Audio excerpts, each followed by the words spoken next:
passed through the fiscal session, no changes, no modifications, so we're good. So we have everything we need to start July 1. Then they didn't ask for a raise. Yeah, oh, yeah.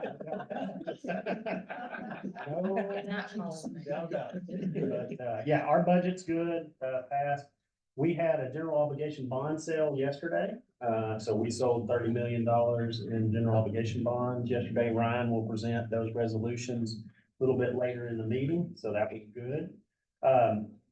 Several of us went to the Red River Compact meeting. I don't know how much you all know about the two compacts, but we have two compacts in the state, the Red River Compact and the Arkansas River Compact. So we were able to go out there and attend that. That's a multi-state compact with Texas, Louisiana, Arkansas, and Oklahoma about water quantity and water quality coming in the Red River Basin. Several streams in Arkansas that we monitor for that compact. But one of the things I wanted to mention was we were able to tour a very large irrigation project that was built in the 1940s by the Bureau of Land Reclamation. And so they built a large reservoir. They're able to irrigate about 40,000 acres out of that reservoir. Where is that located? It is in Lone Wolf, Oklahoma, near Altus, Oklahoma. Okay. So south, I guess it'd be southwest of Oklahoma City.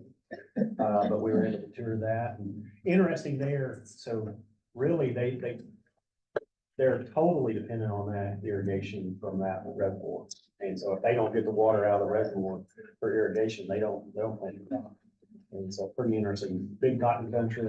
But I just thought it was, since we have two very large irrigation projects here in Arkansas that we've been working on for years, to know that there was another one created by a federal agency.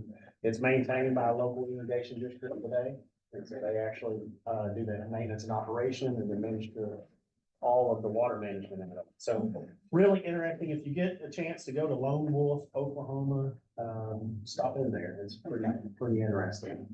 They have about 221 miles of lateral distribution. Wow. Out of that, for that irrigation project, about 26 miles of drain. So really interesting, and it was a neat opportunity to go over there. We finished our 2023 groundwater report. As you remember, I guess back in February, Blake presented on some of the data, but we were able to finally pull it all together into a report that hopefully will be out for public dissemination here very soon. We continue to work on the Alliance project. This is the Climate Smart Commodities project that we're working in conjunction with Virginia Tech on. It's going to be administered in 7 counties. Right now, we're working with the districts to hire technicians. We were able to execute agreements with all 7 conservation districts. Now we're just waiting on them to hire their district technicians so that we can open up an application period. Right now, we've got 4 of 7 technicians on board.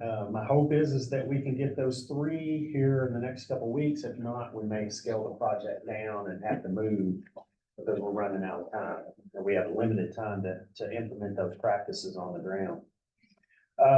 As many of you may have seen, we've been doing a lot of water plan meetings, so we continue to work on the state water plan. We had 7 public meetings with water plan. Participation was different depending on where we were across the state. We had very specific topics at some of those locations. So, for example, we did irrigation water supply in Stuttgart, and we had a good crowd there, but continuing to work on that.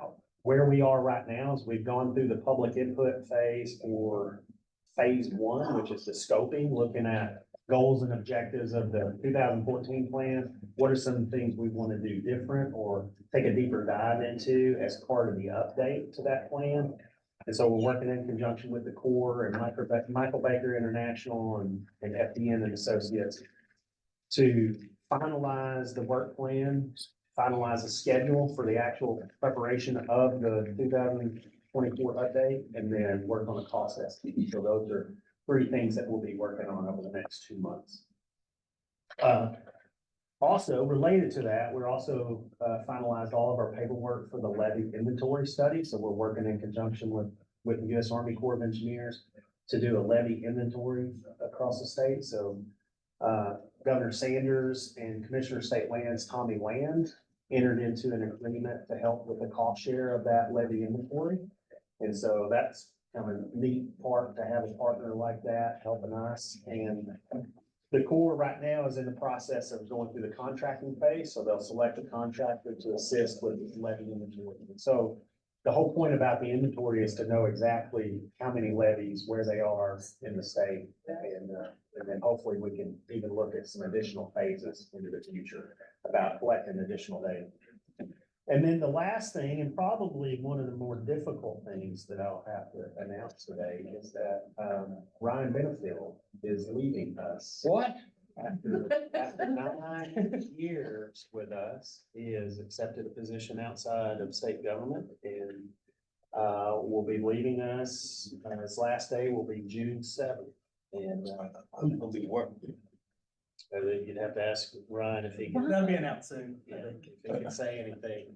But I can't say enough about how much I have depended on Ryan. I mean, Ryan's Lot of expertise and knowledge and, very good problem solver. And so, we are gonna miss Ryan tremendously. He has been a huge part of our team and we're gonna make very, very hard. Can you work part-time for him? Hey, we've got his number there. He's gonna work for free. We're gonna- So, anyway, Living in the staff. we're gonna miss Ryan for sure.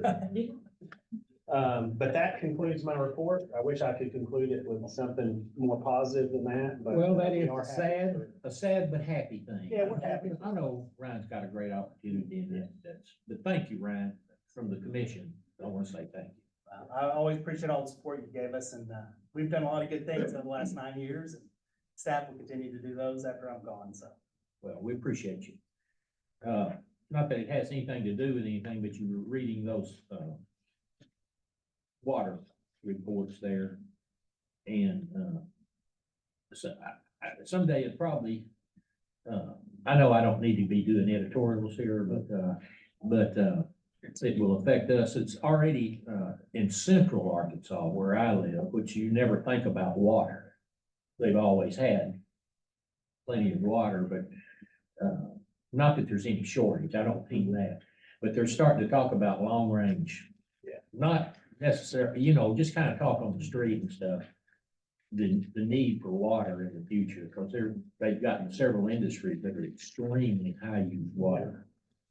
And As part of the water plan, those will be the things that we have to look at from a comprehensive state perspective of what are our demands for water and what is our supply. And if somebody doesn't think about it, we could end up in do that. shortage. Yep. Thank you, Chris. Mr. Chairman, if Yes, I may, I just want to comment on a meeting that I attended.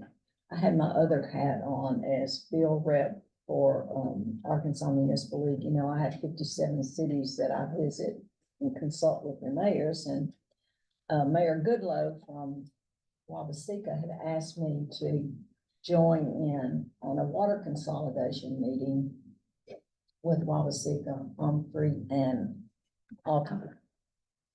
And Ryan was there representing natural resources. And I mean, my eyes were completely open to this consolidation deal. I mean, at first, I will tell you, cities just stand up and say, oh, we don't want anybody to take our water department from us because, it's a lot of revenue and so forth and so on. But I mean, Ryan did not push anything on anyone. And it was the Grand Prairie Water Association that was there, that was willing to take them. And it made nothing but perfectly good sense for those 3 small cities to consolidate. And of course, one of them is ready and the other 2 want to try. But when, you lose your customer base and you don't have enough customers and the rate has to go up so high, it's really difficult. But Ryan did a great job. And I just want to commend you, Ryan. Thank you, Ryan. All right, so, let's go to our financial report. Mr. Zaki, could you give us our financial report, please? Sure, thank you, Mr. Chairman. Good morning, members. On the financial report for the period ending April 30th, 2024, water development project, total resources provided, we were looking at 2.5 million. Disbursement total, $948,833.52. As of April 30th, we had $9,884,562 undisbursed, including reserved for emergency projects.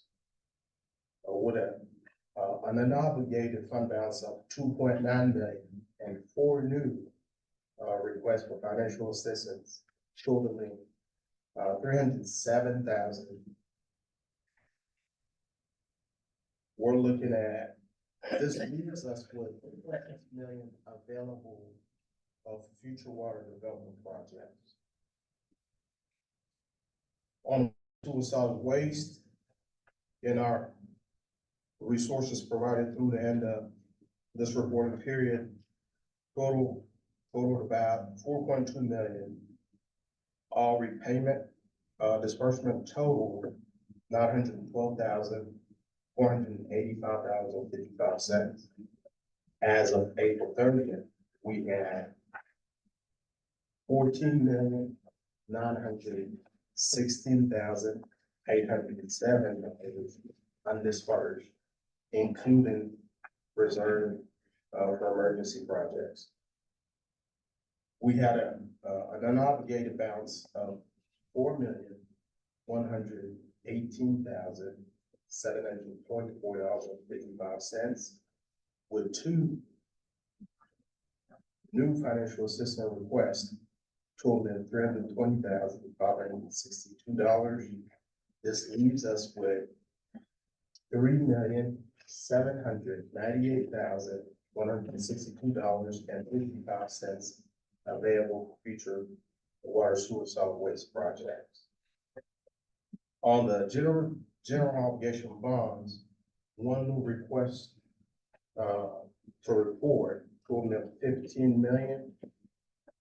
White River Irrigation District, our over commitment, we're at $16,623,202.43. And that concludes the financial report. Thank you. Okay, so we've got also a new introduction to do here, and we want to welcome him. So on our legal report, that's gonna be Corey Seats. Yes, sir. Corey Seats. Corey is new with us. It was his first meeting. Welcome aboard. Thank you very much. Thank you much. I'm Corey Seats. I started as general counsel for the Arkansas Department of Agriculture in January. And, we have a whole new team here, and they are all represented in one form or another here at this meeting. Joining us on Zoom is Tanner Thomas, who's actually done a lot of the work that I'm gonna speak of here in a moment. And then the newest member of our team, Sherry Seifert, her first day was Monday. Where's So Sherry at? she's sitting right here. Oh, welcome, Sherry. So we're happy to be here. Just give you a quick snapshot of some of the legal things that the Department of Agriculture has been engaged in with regards to natural resources. We've had 3 new water authority applications within the past month. One was just completed and signed. The newest water authority is Oak Grove Water Authority in Van Buren. There have been 2 bond releases. City of Mountainburg paid their obligations from a 1995 bond, and they were released on March the 11th. They purchased the East Lake Water Association and assumed that debt. And then the second is Grand Prairie, paid off its second bond, also issued in 95. A release agreement on that was executed on March 19th. And then there is an ongoing review and negotiation of PPA between the department and the Corps of Engineers regarding PPA match funding for water associations at Biomeda and Grand Prairie. That's a quick snapshot. Unless you have some questions, that's the legal report. Anybody have any questions for, Corey? Or the financials report, or the director's report, or more specific to Corey, right? Corey, we appreciate it, thank you. Thanks. I'm gonna join on soon because I got another meeting in a minute. But I Understand. will be present. Thank you very much. All right, let's, so Ryan's gonna, I guess this will be his last report here. But he's gonna talk about our general obligation bond series resolution. Thank you, yeah, thank you, Chairman. So you do have, two, series resolutions. The one that was emailed out to you was draft, because we just sold bonds yesterday, this time yesterday, or a little later in the day yesterday. So we did sell two series of bonds out of the general obligation bond program. One set was a taxable, and the other was a non-taxable issuance. So you gave us approval to sell up to 60 million this, biennium. So we decided to sell 17 million in taxable under the 2024 A and 13 million in non-taxable, the 2024 B series. So ultimately, we'll approve both these resolutions to approve these funds. So under the taxable, which is the one that starts with 2024 A, that was purchased by Wells Fargo Bank National Association at a total interest cost of about 5.08% for a 20-year bond with a 10-year call. So that 17 million of taxable is actually the funds we've reserved for irrigation projects. And comes out of the part of the bond authority that can go to irrigation projects. So you gave us authority to sell 35 million this biennium. So with that 17 million, we can sell another 18 million for irrigation project before the end of June 2025. And we right now, with that $17 million sale, have 33 million in addition, remaining authority total under our last remaining bond issuance. Let's go, I guess we'll probably need to vote on them separate. You want to do that series first? Okay. That's all the right, first series, Let's do that. the Okay. resolution for the Okay, everybody understand this, this bond sales here?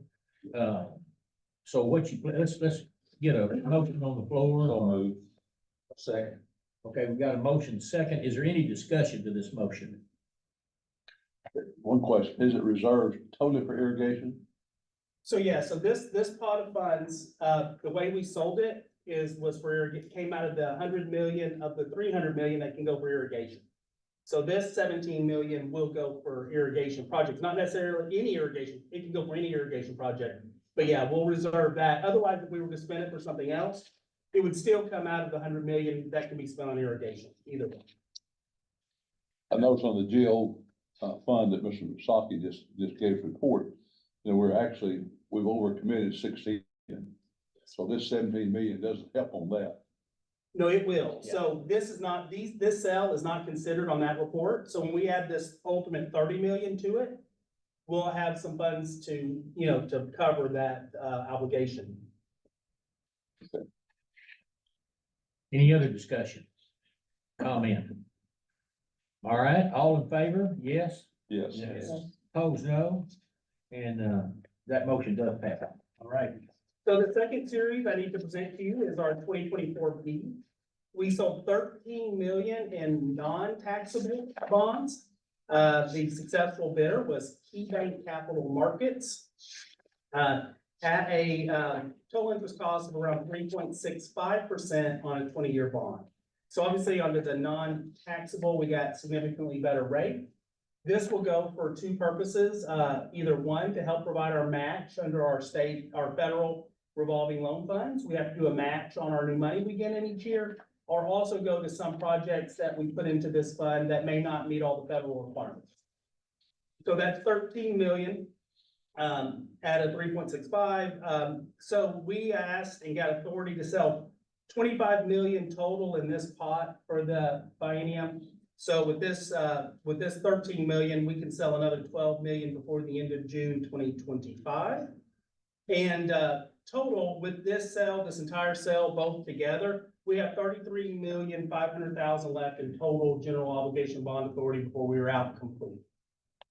So obviously, the where we can sell non-taxable, especially right now, the spread was enough where it made sense to sell non-taxable for those that would be non-taxable. Who did you say bought these? Key Bank, which is one word, Capital Markets. Did I get that right, Cheryl? Yeah. Okay.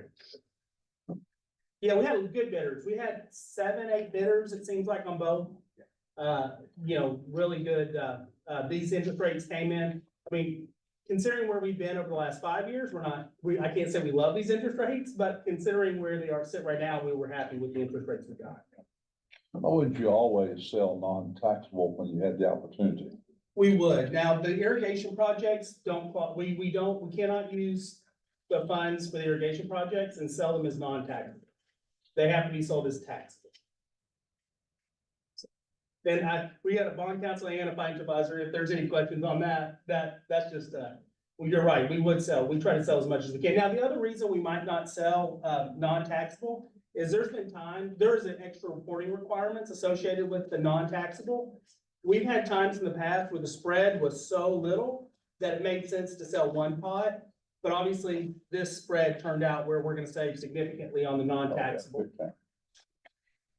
The 1.5%, that kind of money over 20 years is significant. That's right, yeah. And and the other thing to note, these do have a 10-year call. So that's something we might look at, at 10 years, considering how Interest rates drop, you could call them and refinance it. That's right. And some of our older bonds obviously have lower interest rates. So if we were gonna call something early, these and last year's bonds would probably be the ones. Last year, remember, we sold 10 years with 5-year calls. This is for wastewater and water. It will. So the 13 million, a majority of it will probably go to providing our match. As you know, now that we got the additional funds from the IIJA, federal IIJA, our match requirements in year 3, 4, and 5 have gone up. So a good portion of this will be to go to provide match, but we also put some projects in here. And the reason we do it is when they can't meet all the federal requirements, they pay a little higher interest rate, but we can still loan them money, but not out of the SRFs. All right, other questions or comments about this? What's the pleasure of the commission on this? So move. So, All right, we have a motion second that we approve these bond sales. Is there any discussion on the motion? If not, all in favor, yes. yeah, Opposed, no. And that motion does pass. Thank you, Ryan. Thank you. Ron, before you sit down, Yes. has there been any talk about any more funding coming down? That's for Chris. Coming down from like federal government. Coming down from anywhere. Evan? Water and sewer projects Not that I'm aware of right now. right now. So, we'll see what happens into the future. I mean, obviously, we're getting, the Infrastructure Investment and Jobs Act fund every year. I think we have 2 more years after this year, we'll see that. So that'll be the principal forgiveness fund that you all will make decisions on. How about the big, what they call it? I've heard it a million times. I can't remember my name. The Inflation Reduction Act, all that money. The IRA doesn't really impact us as much on the water wastewater side. It does, like, for example, with NRCS, you'll hear them report about an influx of funds to do conservation practices. We're working with private landowners, so a lot of money put that direction, but not as much for us in the water wastewater. And if for some reason it would be additional dollars that come down, after the ARPA, and then we had our list, do you begin with the waiting list? I think obviously, if there are funds made available into the future, we will definitely have to look at the waiting list. Okay. But, ARPA dollars is a very specific timeframe. And so we are gonna have to look at who can actually construct their project. That's correct. That'll be a big deal. And so that will trump rankings if we ever get into that, because you would have to award projects that can actually get the work done. And, if we awarded funds, this body, in December of 22, and we still have projects that hadn't gone to bid. And so, it takes a while for these projects to get going.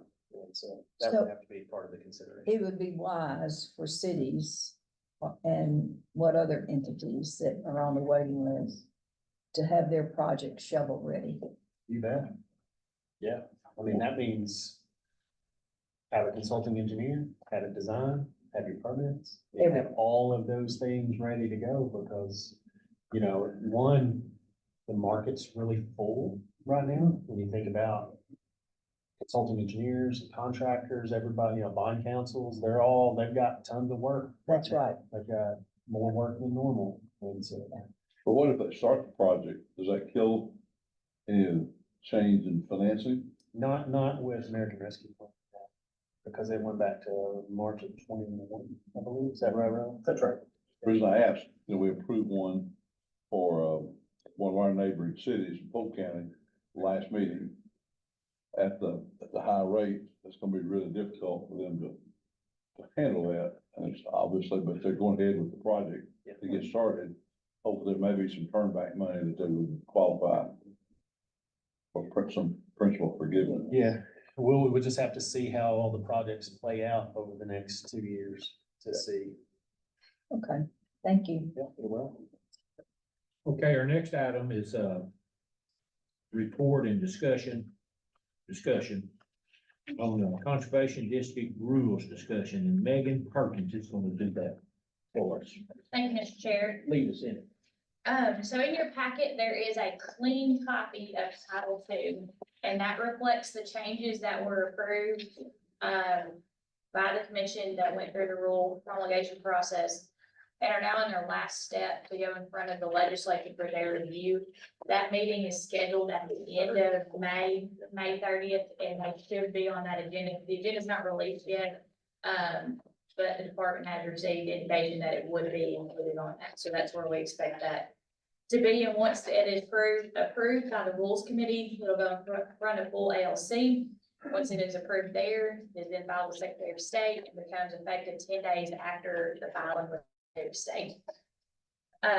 But this, it reflects those changes that were made to the rule because of legislation. And so so we can take a look at those. And I believe the discussion from the last meeting was to take a look at a clean copy and to discuss what the possibility of any further changes were, or just what that looks like. The rule promulgation process can start at any time. We can take a look at these to see if there was any additional changes that would need to be made. That markup would then be provided to the department for their review. And then go to the governor for her review on that, and then back to where the commission can then, go forward with that. Any opposition to the rules as they stand? No. Yes, sir. Or, I mean, we had 2 public comments, on that, but the comments were not related to any of the changes that were with the rule. But as the rule stands now, I think there are some, as, Commissioner Reeves has indicated, there are some things that we might need to look at to update or change in that rule. There's a strong feeling out among the people. And that is in our district as well, that these are all just a couple of steps to totally doing away with the conservation district. That's a generally held feeling. Whether it's true or not, I don't know. But there is a strong feeling all across the state that that's the plan, is to do away with conservation districts.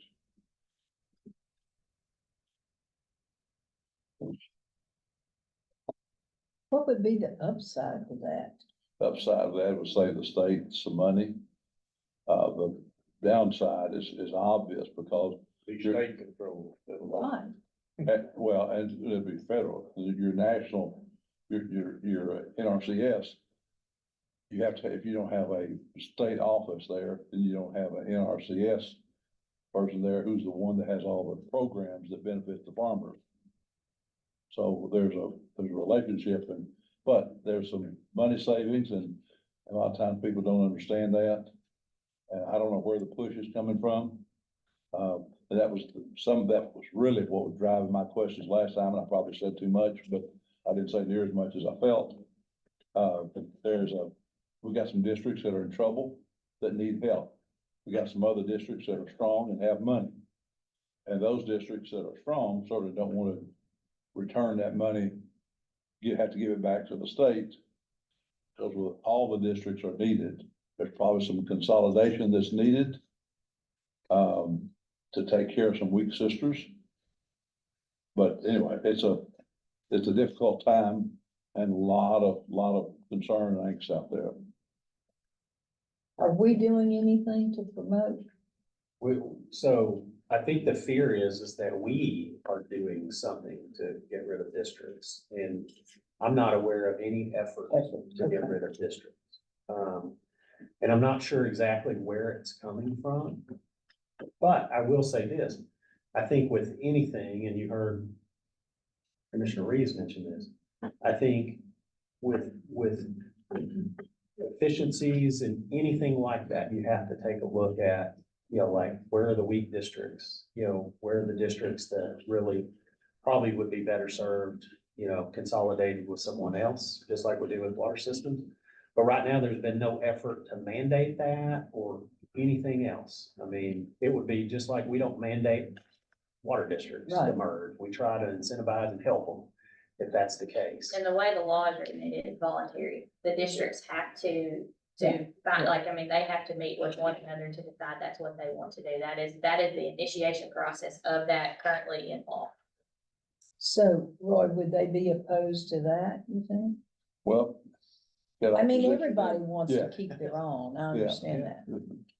Obviously, the weak sisters, many of them would be opposed, but, overall, I don't think there's opposition to consolidation. But the big fear is that it's gonna do away with everything. And then see, from the farmer standpoint, if you're a farmer, to learn what the programs are, you find out, you go into the conservation district office, and that's where your NRCS is. So you have to provide that for them to be housed there. And so without that, they don't have it. As it currently stands, you would not have an NRCS agent there to help the farmers. That's the problem. Well, that memorandum of understanding between USDA and conservation districts, Yes.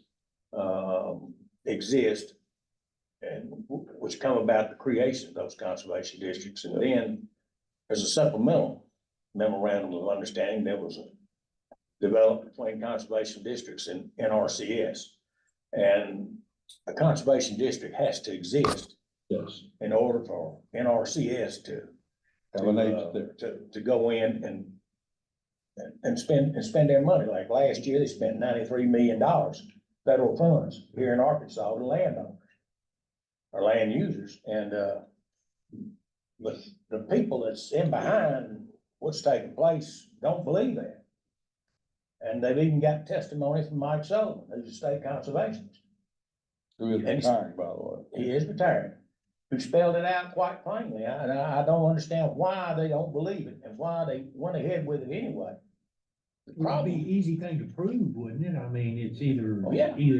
that's a black and white. Oh, yeah, it is. yeah, it's just, I think what's happened, and the governor has put pressure on these secretaries to come up with ways to save money for the education and for prisons, law enforcement.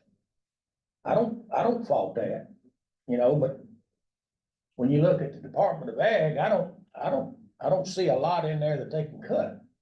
So they're looking, so I think where Roy alluded to is where this is coming from is there's about $1.3 million annually goes, that's appropriated for conservation.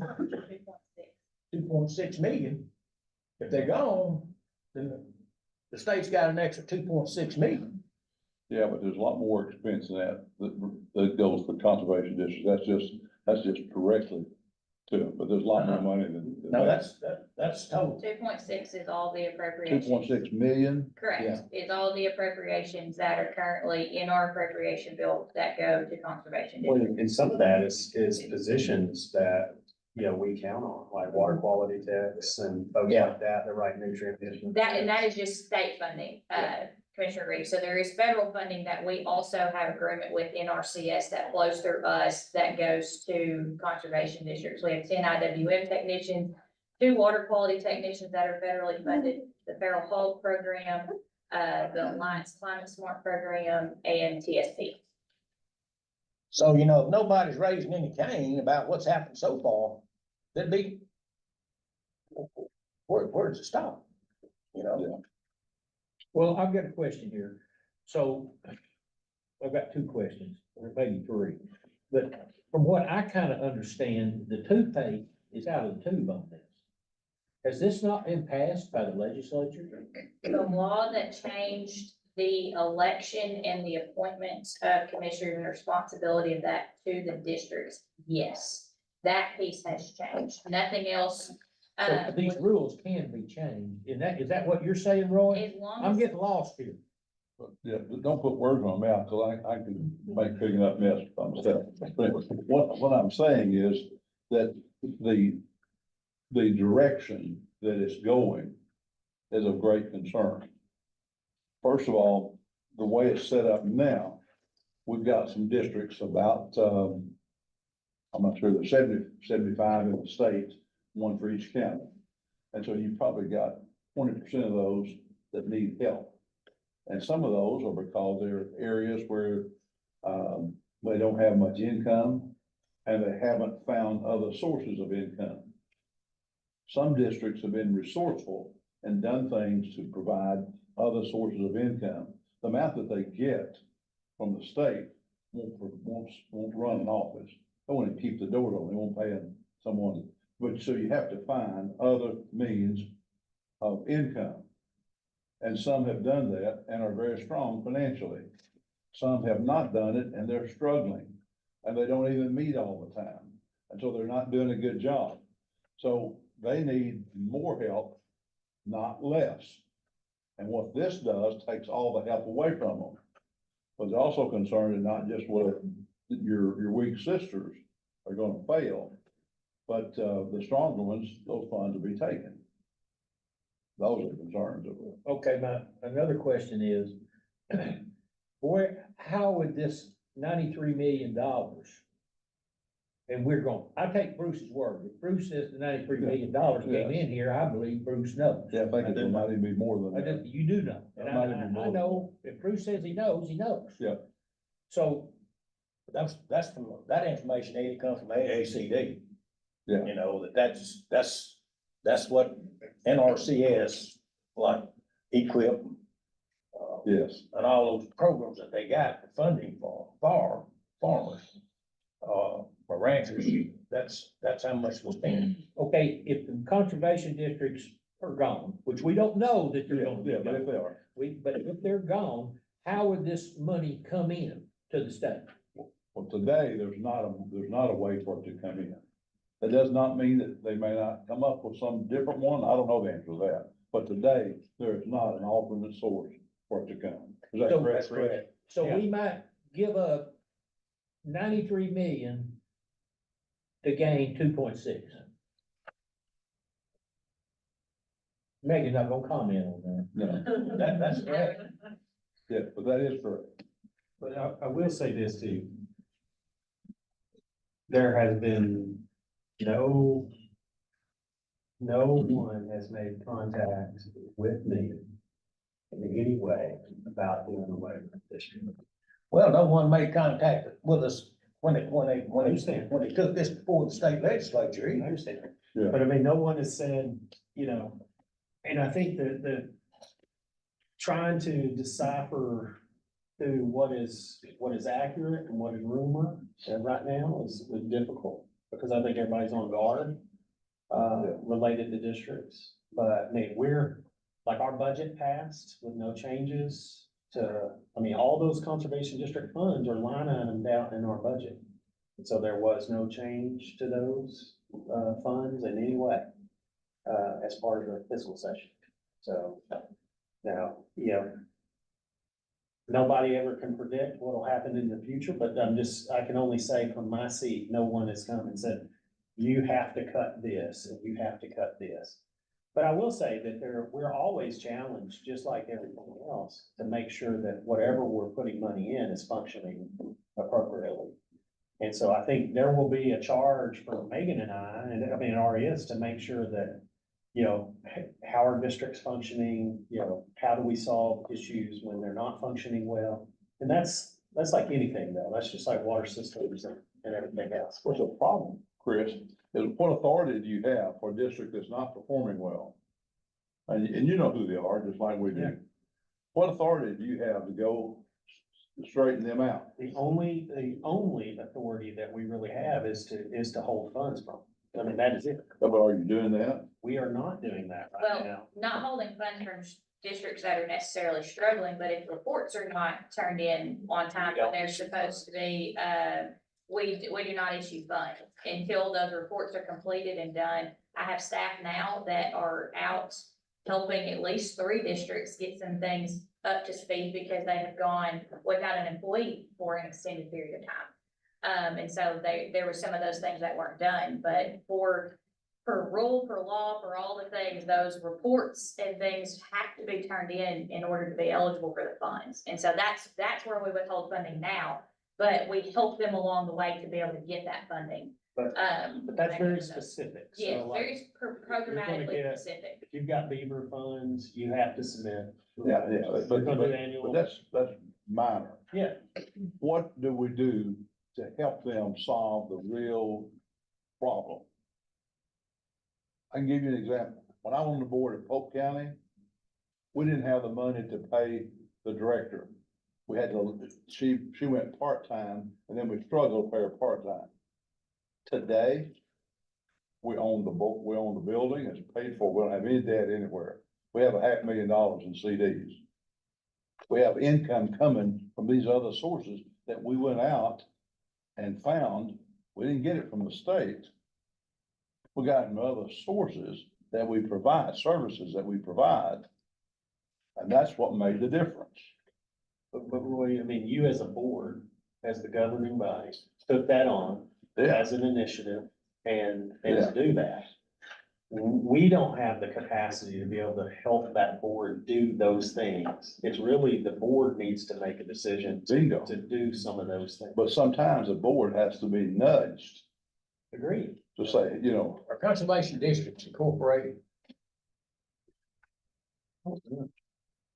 I don't think so.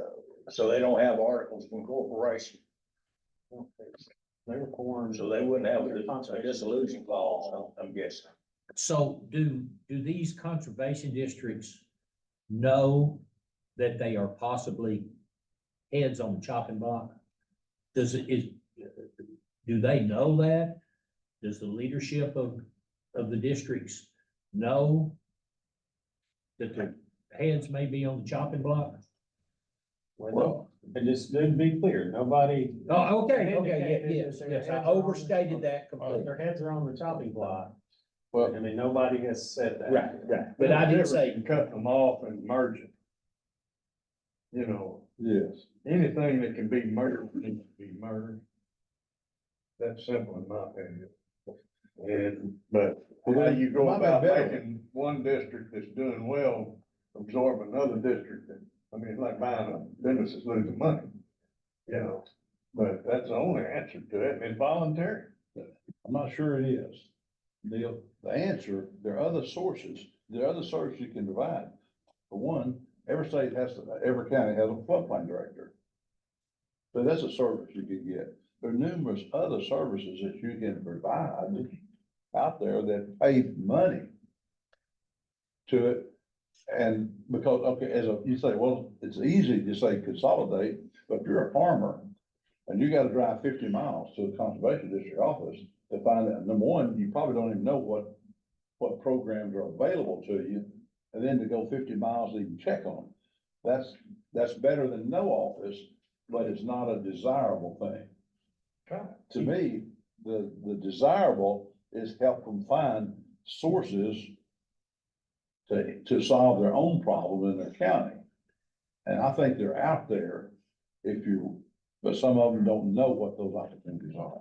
Well, what can we do? What, do we need to set up a work I'll be group or busy committee playing. or?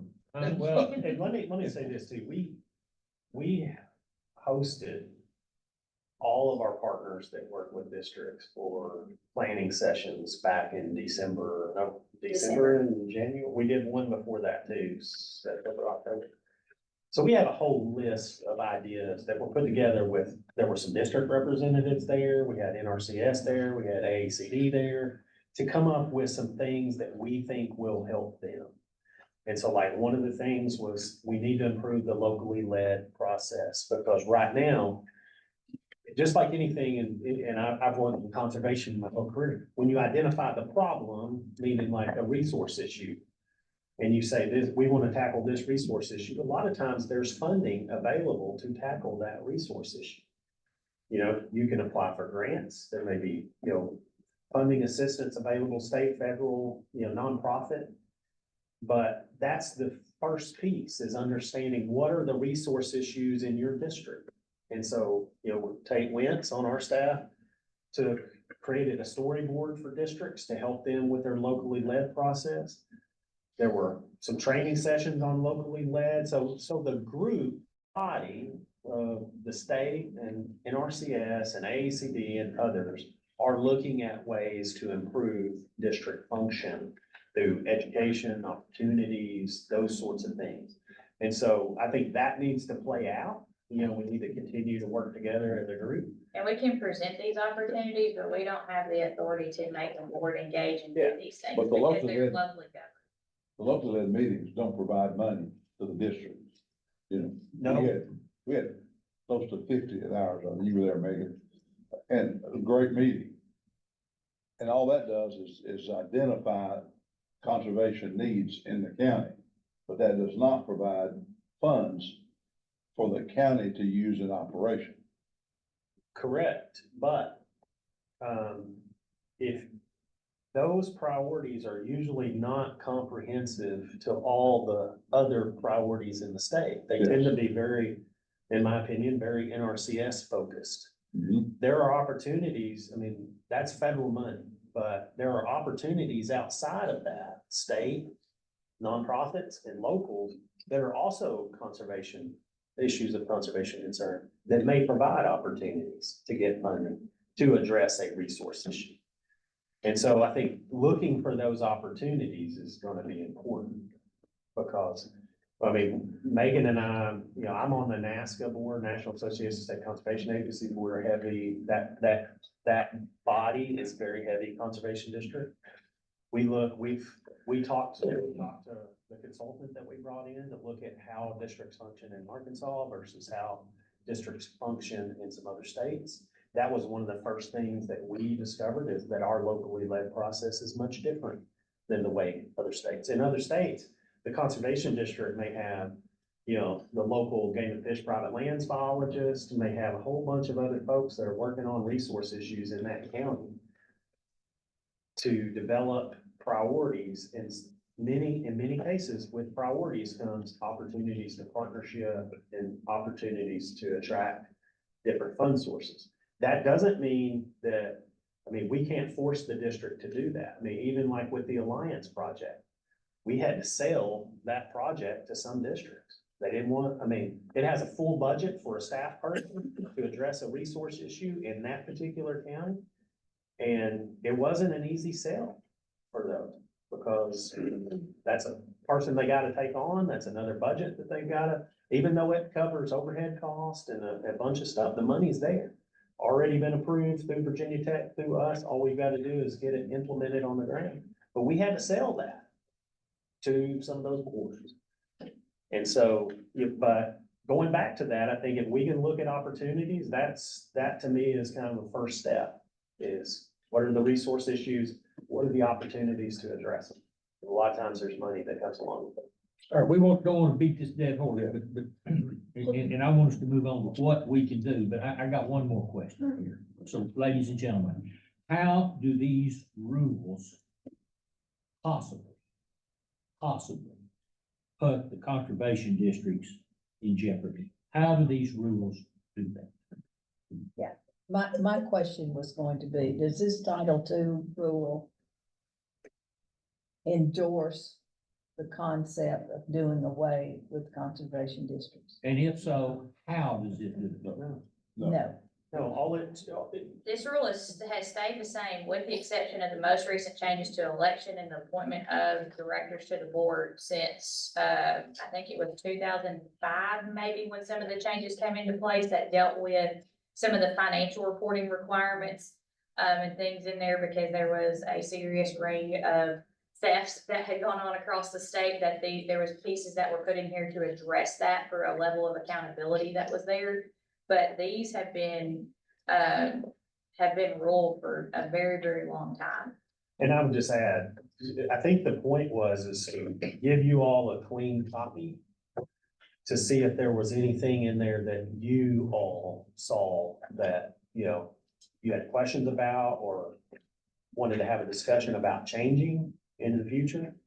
If that would be, this would be the way to start that process, understanding that whatever we change in a rule has to go up to the department, has to be approved by the governor's office, and has to go to the legislature. But if you all saw something in there that you wanted to discuss or have questions about, we don't have to do it right here.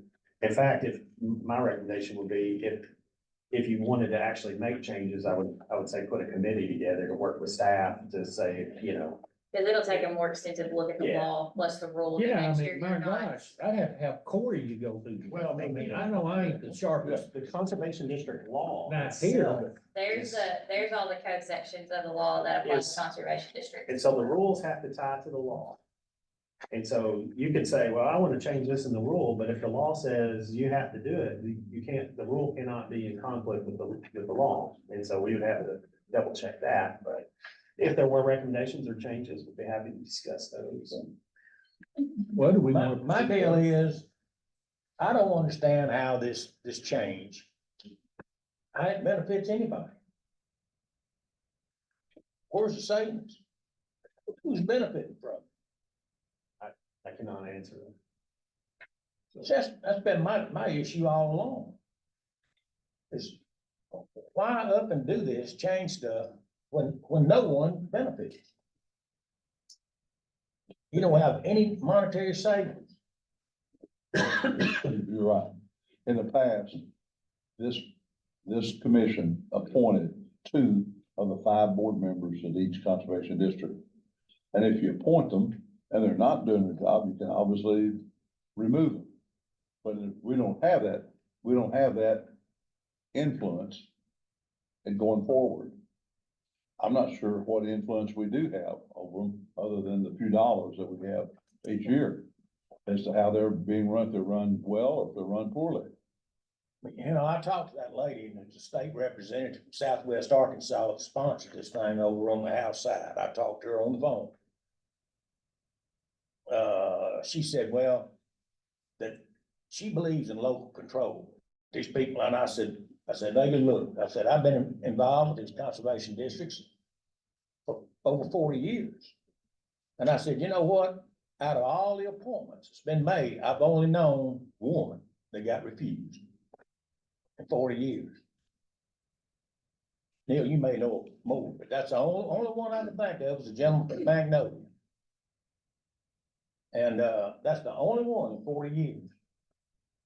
Whoever those conservation districts recommend, we've always gone along with them, except that one time. I don't know how much more local control you need. Joanne? Mr. Chair, I would like to make a motion that we take no action on this and you appoint a committee to study this and come back with a recommendation. Okay. Point of clarification? Yeah, there is no action item.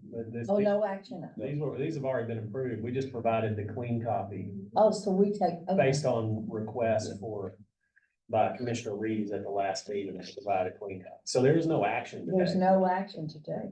Okay, It was just a It's done. discussion. okay. All right. On that last deal that you handed out, where it had all the red lines through it, Yes. I noticed on there, commission was redlined out. Yeah, but A lot of that is because at one time, Natural Resources Commission, when it was a standalone agency, went by the name Commission for short as the agency itself. But with transformation, we are now part of the department. So we got replacement. No, just the reference to the agency itself, not the commission, but the agency. Because in years past, the commission would have been used almost interchangeably for the agency versus the commission. So if this is already in place, there's no need for a committee to study it. It would only be if y'all, if you had recommended for changes. That was- Additional changes to any that are made, that were made, or due to legislation. But we put this in there because it was a request to provide a clean copy without all the red markup, so that you all as commissioners could see the actual. So I'd pull my motion. Okay. All right, that motion is removed. All right, so we're gonna move on. So I take it that you guys do not feel like we need a committee to study this. Am I reading that right? The only thing that could be done, in my opinion, is a committee to be put together and said, you know, this commission, we would like to see that law rescinded. And go before the Senate Ag Committee. And explain to them just what's at stake. Well, do we desire to do that? I mean, my recommendation would be not to do that. I mean, that ship has sailed, and ultimately, I think we have to move on from that. And that is my recommendation as director. Mr. Chairman, I intend, this next session, I intend to try to get a set to with Senate Ag, Committee and explain it to them and ask them to rescind the law. I got nothing to hide. I feel that strongly about it. So the commission desires not to take any action now. I mean, I'm just asking for y'all's feedback as to what you want to do. If you want to do anything, you want to do nothing, or you want to do something. I mean, there's no use keeping on going on it, but then I don't want to move on before if some action does need to be taken. Usually a How change do is. you feel? Sorry. I feel that probably Bruce is probably the best way we can do it. I think to take something public office, it puts Chris in a very difficult situation. Yeah, well, And so out of respect for him, I would go along with what he's suggesting. I think it would be good if we had it, but I think it puts Chris in a difficult situation. And so we're gonna probably have to do it one-on-one like Bruce is talking about. Well, okay, let's move on, and I mean, also, you might talk to your local legislator about it too. Yeah, and we need to do that. Mr. Chair, usually when things change, somebody's upset about something, they feel like there's a weak link in something. It sounds like Commissioner Reeves is a little concerned about some weak links, so should we be doing something in that space? Should we be recommending some kind of change so that, better make sure I use the right analogy, so that so there's not this continued perpetuation that there's this desire to kill conservation districts and try to bring those 10 up to a different level. I suppose we're gonna do that anyway. Yeah, I mean, I think that's something that there is a formal partnership. So there's a conservation partnership that is a real body between the state, NRCS, and a lot of other partners. And I would say let that body continue to work, because right now we're all working cooperatively to try to help, districts where we can. So you see an increase in training, you've seen, locally led process changes. So my recommendation would be let that body continue to work, provide it. Okay, My ask would be just, let's make sure we don't just focus on action, but outcomes as well. yeah, I totally agree. I think that's very well put. All right, And one way we might do that on a volunteer thing is working closer with AACD, which is the Association of Conservation Districts, for them to take a stronger position. I met with them, their board personally, to try to get them to do some action. And I got a little bit of response, but not near where it needs to be yet. So Megan, I think that's probably your role. But you probably need some direction. I would hope some direction from this group, or that kind of straight from Chris and this group, that we would urge you to work with AACD to try to improve the districts that are failing. well, I mean, these conservation districts need to be working on this too. I mean, that's the most ground roots organization that I can think of. You don't get more ground roots than the conservation boards out there in these counties and everything. And I mean, they need to be, you know, if there is a concern of this, they need to be doing something about it. I would think should take the lead in the, I would think so. Definitely should, but in any organization that's failing, the problem's always the management. Chris, I want to say, Who's gonna lead? I won't do what I said I was gonna do if it's gonna bring some kind of pressure on you. I mean, I totally just be doing this on my own. And, you know, if you think, we feel like that's gonna be the case, and we need to figure out another way. Be happy to talk to you offline on that. Be happy to talk to you offline on that. I talked with Debbie Moore about this. Yeah. About a week ago, and I think she's a lot more conscious now about the need of working with those state legislators than she was. Yeah. I don't know that Debbie's the one that's gonna go over there and work with them. But they've accumulated money, the state association has. And they probably need to look at hiring somebody to go over there and work with those, legislators. Okay, so I guess we'll, as far as I know, we'll leave this like the news commentators do. Discussion to be continued later. Page 2. Page 2. Maybe we'll get the rest of the story. Okay, Megan, you're staying right there, aren't you? I am. All right, so now, speaking of conservation districts, line item funding. Fiscal year 2024. Hit it, Megan. All right, well, it's actually for FY 2025, that will start July 1 of 2024 and go through June of, 2025. That's what I meant to say. Well, it's also, I just noticed it was incorrect on the agenda, so that was our fault for not catching that before. The commission line item funding to conservation district for FY 25 is $941,872. Out of that $941,000, we withhold $40,000 for the workers' comp policy and the crime policy that we pay for directly to those vendors on behalf of the districts. So that leaves $901,872 to be split evenly amongst the 75 conservation districts for FY 25. If there's any money left from paying those premiums that are lower than what we anticipated them to be, that money is then redistributed back out to the districts. So you write that 75, that's 12,000 Roughly. per district. Yes, sir. All right, so we have this funding before us. So what's your pleasure on that, Commissioner? We're gonna fund this?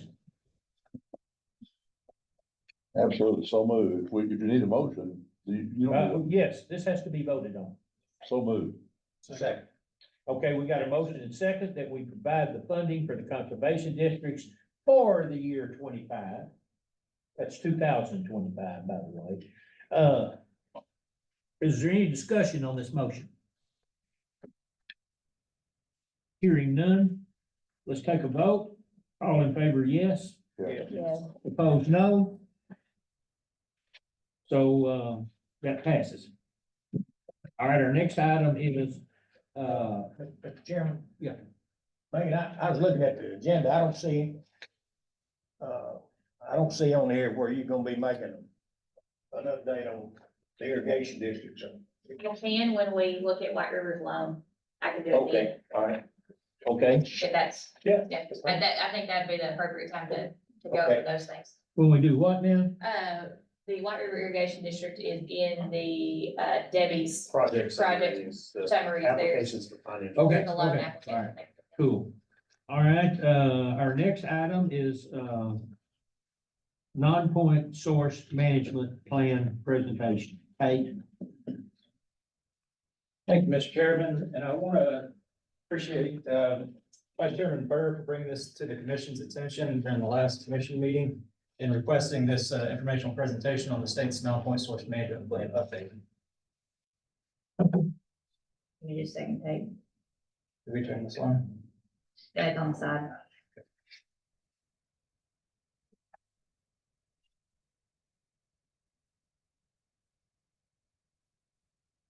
So the non-point source program is this pretty, one of the larger programs in the water quality section.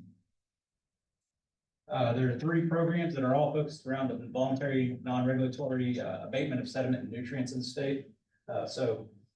Just a real quick lesson on where the authorities lie for the delegation of pollution control in Arkansas. With point sources, we're talking really wastewater treatment plants, publicly owned treatment systems, industrial sources, where you have a physical pipe entering a stream where you can point to it. That is all regulated by ADEQ. Those authorities are delegated by EPA, the National Pollution Discharge Elimination System, as well as large urban areas where you have concentrated runoff from urban systems like City of Little Rock, University of Arkansas Center for Medical Sciences as a MS4 permit, basically where you have a large concentrated runoff from an urban center is regulated through the MS4 program. All of those programs are delegated to ADEQ. Non-point sources where you really can't point to a concentrated area of runoff. So residential areas outside of the MS4, agricultural lands, pasture lands, all of that, unpaved road systems and a rural, all of this contributes to sediment runoff, including nutrients or other pollutants like oil and grease. So all of that has been delegated to the Arkansas Department of Agriculture. And so it actually goes back to 1993 when it was delegated temporarily to Arkansas Soil and Water Conservation Commission. As ADQ at the time basically said, we can't meet the federal match requirements for this program. So it came to this department, this commission essentially in 1993 for a 3-year term, basically just to test the water, see if this is working. There's a continuation period from 1993 to 1996. And then it was formally delegated to this, this department, this agency in 1996. EPA started formalizing the reporting and tracking system in 2000. So a lot of the numbers going into this in the next few slides are really from 2000 to present. But we're a pretty small program. You know, a lot of the numbers you all have seen and approved and even talked about today or talk about later today are pretty, much larger than this. But since 2020, our program has funded over 330 projects at 87 million in total funding. This is federal funds and local match. So we are a reimbursable grant program. So we put out some requests for proposals and several awardees will ask for grant funding at a 60-40 ratio. And so they have to do the work, we reimburse them for the work. So that 87 million is 60% federal funds, 40% local funds, whether that's state, county, nonprofit funding. So we just can't match federal with federal. But we can't do this work without partners. So again, we can do basically match any state or county level funding or in-kind services, just as long as it's not federal. But many of our entities are other federal state agencies, non-governmental organizations, conservation districts, there are Title 10 cost share. Y'all mentioned EQIP. This is essentially EQIP light. You know, we approach conservation districts to basically say, if you have a backlog in EQIP request, we can do any NRCS practice that improves water quality through our the commission's cost share rules. Local governments, we work with a lot of counties and municipalities to do low impact development, watershed groups across the state to implement watershed management plans and then private enterprise. So when we're talking about this, what we're really talking about in the top left corner would be a heavy use protection area for livestock, alternative water sources, cross fencing to implement rotational grazing, no-till across the state. So we implement a lot of different types of projects in the agricultural sector. But I really wanted to highlight where our funding has come from and gone in the last 20 years.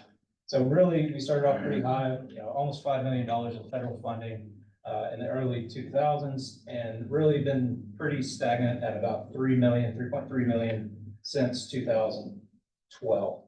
The red stars indicate, our administrative cycles. We don't receive any direct funding from the state to implement this program. We do receive matching funds. So Director Colclaser mentioned the water quality tax through the conservation districts. We use that state appropriation to match the federal dollars. So we still have to match that 40% to get that 60 federal funds to implement this program. So we use the water quality tax. We use agricultural water quality loan repayments to meet that 60% to run our program. So every 4 years, that's the red stars. We do a 4-year work plan to basically run this program for the next 4 years.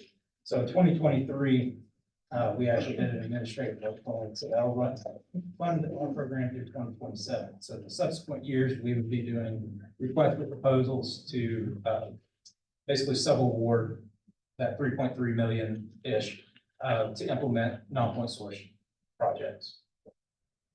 And where this money has gone over the last 20 years, primarily to agricultural related projects. Again, demonstrated those cross fencing projects, alternative water sources, heavy use protection areas. That's a lot of where these projects have gone. Followed by urban and stormwater, low impact development, green infrastructure related projects. Just kind of the distribution of the project types over the last 2 decades. So about 52% have gone into, I don't know, Megan, if you can get rid of this. That's management practice implementation. So when we're talking about conservation practices, these are the boots on the ground. Those images I was showing you. So these are going to conservation districts. These are going to partners, county level municipalities to implement a practice. So that is what we're really seeing. These would be construction and implementation projects at 52% of our funding. 30% of our funding has really been going to watershed assessment. This is really the planning aspect of our program, knowing where we need to work, where we need to put those projects to get that return on investment to improve water quality.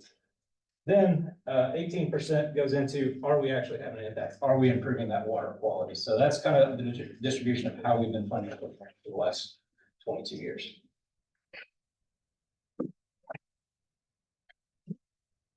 Maybe. We want to get rid of the bar. That's great. We broke it. Next slide. Can you do it? That's what I was hoping to say. There we go.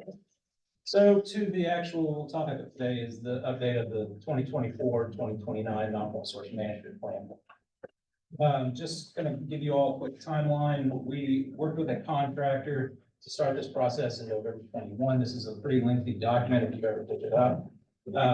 We notified non-point source stakeholders, which we have around 300 of those in the state. We maintain a listserv. I know it's difficult to see, but that's just A through F of the stakeholders represented on the right. Apologize to the back of the room. It's just a representation of basically anybody, any sector in Arkansas that can overlap with water quality. It's included on that. In March of 2022-24, we notified stakeholders that we were put this out for technical review. Again, this isn't really a public comment period. This is a technical review. We're not required by EPA to do a public comment period. This is just a request to notify stakeholders that we're updating this plan, and this is an opportunity for stakeholders to provide technical input. So in April 5th, 2024, the commission requested this presentation, so we extended this technical review period to June 3rd. So because this is a federally delegated program, we do have federal requirements. And so one of the first tables that you come to in the document is all of the elements required in the state's non-point source management plan. This includes short and long-term goals, objectives, strategies to restore and protect. That is the intent of the non-point storage program nationally, is to bring water bodies back in Clean Water Act attainment. So when we're talking about that, we're talking about fishable, swimmable. So water bodies that you can physically go swim in, you're not gonna get sick, there's no concerns about pathogen contamination, and that those fish are safe to harvest. That was sort of part of the program. Then the part of the program is we want to make sure those water bodies that are meeting those designated uses or high quality waters stay that way. So we can implement our program to do conservation easements, riparian corridor protection areas, basically to make sure those water bodies keep being high quality water bodies. Then a balanced approach between statewide and local programs, statewide watershed approach, impairment reduction, that's the 303D list, again, gets back to that restorative aspect. And it just outlines all of the components of whatever those requirements, and then where those are located within the plan. So one of the big updates for 2024 to 2029 is our large watershed focal areas. These are the 319 priorities. These are large, what are called HUD-8s. These are hydrologic unit code 8-digit. So basically, the smaller the number, the larger the area, the bigger the number, the smaller the area. So for just for example, Lake Conway Point Remove here in central Arkansas, this would basically be from Atkins, almost east Russellville, north to almost above Hector, down to most of Conway. Cadron would cover basically everything north of Greenbrier up to almost Clinton and south. So pretty large geographic areas. But we updated this based on what we call the risk matrix. This is 12 metrics that focus on water quality impairments, those designated uses like fishable, swimmable, the impacts to the biology, human exposure, land use changes, and the land cover. So looking at this, we haven't updated this since 2010. So this was much needed. And so really this is going to drive where a lot of our funds will be implemented. Other big updates, actually most of all of these are redundant from the previous plan. These are 5-year plans. We are required by EPA to at least review these plans on a 5-year cycle. So the big thing that we really wanted to do was reducing the repetition of information. When you picked up the previous plan, there was just a lot of redundancy. And so we wanted to make this as useful to stakeholders as possible, reduce the document size overall. Then we wanted to remove any, well, one, we had to update a lot of the state nomenclature post-transformation. So that was a big component. And then we, again, wanted to provide hyperlinks and digital, make this as digital as possible. And then the other big thing is where have we gone since the last plan? So in the last 5 years, what have we accomplished on those 2018 and 2023 goals? So what's really new in this is there's been new guidance coming down from EPA. Nationally, they've been in the process of updating the national non-point source guidance, which is included. This is true for most all federal programs. Actually, I think I hit this slide. This is the components that are new to the plan, which includes sustainability and climate resiliency. How are these federal funds going to address, sustainability and climate resiliency projects? Where are those co-benefits for those projects? And then looking at how are these federal funds going to be focused towards socially disadvantaged communities? So we will be looking at that, and EPA at present is thinking about 50% of our funds will need to go towards either climate resiliency or socially disadvantaged communities. If you look at Arkansas on some of these mappers, pretty much the entire state is listed as socially disadvantaged. So we won't really have a problem meeting those metrics. And then increase the promotion of protective measures. Historically, EPA has been focused, and the way states have implemented this program is that restorative, bring those water bodies back into attainment. EPA is stepping back and saying, hey, no, you can really spend more of your money towards protection. So since about 2012, Arkansas spent about half of our money towards protection and half towards restorative projects. So just some of the highlights of some, in the last 4 years, really, these are the 4 years of implementation of the last cycle. We had 57 active projects totaling, $19 million. And again, this is the federal portion and non-federal portion. We had, Northbridge come in and give a presentation on the 2022 Clean Water Needs Survey. This was the first year that we included non-point source needs, so we had over 1.1 billion in non-point source needs over the next 20 years. We revised our process for this, the request for proposals, try to make this as simple as possible for our stakeholders.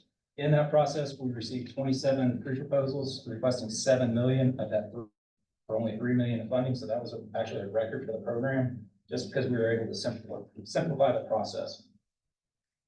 We did have 5 new EPA accepted watershed management plans. So at that HUC 8 scale, these are local plans. So this is the statewide plan.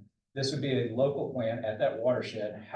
Is the roadmap for implementing non-point source practices and then taking that down to a smaller watershed level so we can have a higher return on investment for best management practice implementation and improving water quality. So we had 5 new plans and we updated 3, so 8 plans total across the state. And 2 EPA approved success stories. So this is the success story is their term. This is where we actually have a delisting. The water body has approved to come off the their delist due to non-point source practices. So this is showing that we are having an impact and actually improving water quality. And just kind of wrap up with the stakeholder opportunities that are still present. So the management plan update is out for technical review until June 3rd. So there's still several weeks left of that. We've only received 2 comments back from watershed organizations on watershed specific activities. Our RFP is tentatively set to open in July. So this would be basically for federal fiscal year 25 funding, which would projects would initiate in October 1 of 2025. Again, these are 1 to 3 year projects to implement either components of the statewide non-point source management plan or elements of those individual watershed management plans. And I will say, since onboarding, we've really worked hard to provide all this information on the website where we have all the information on all the information on our priority watersheds, those 12 watersheds I highlighted. I'm talking about Lake Holland, Fort Meade, and Cadron. All the information about those watersheds, the update to the 2024-2029 management plan where you can submit comments to there. The annual project RFP timeline, the grant timeline, mentioned Title 10 cost share. Again, that's the rules for the commission, all that. Success stories, annual reports, all that information is on our website for all of our stakeholders to find out. So with that, I will close and wrap up and answer any questions. Good job, Teddy. Good report.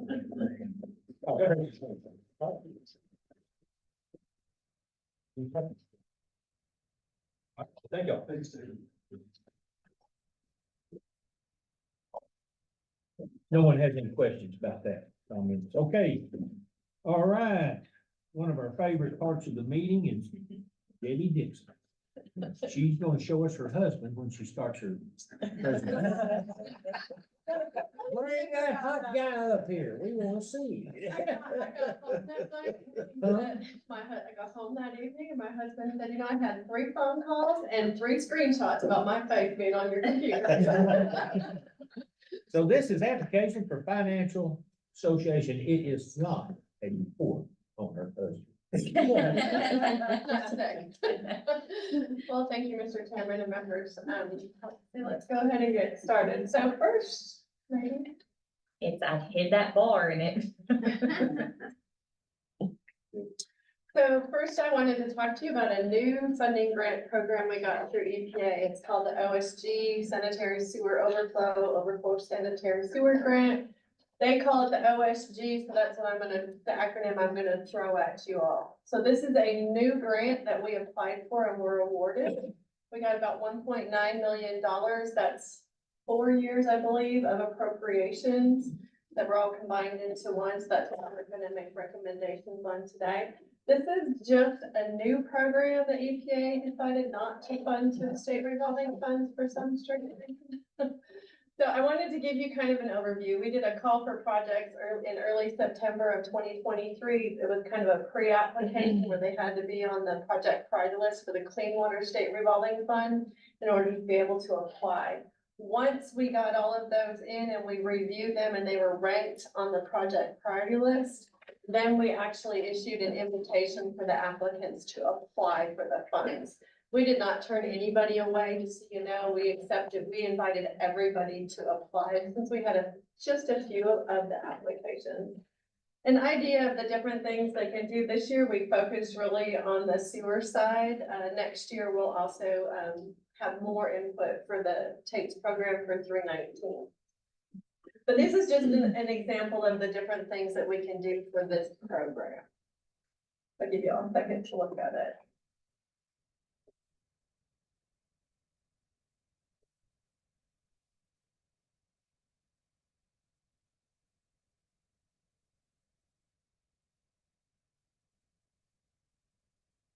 All the technical stuff.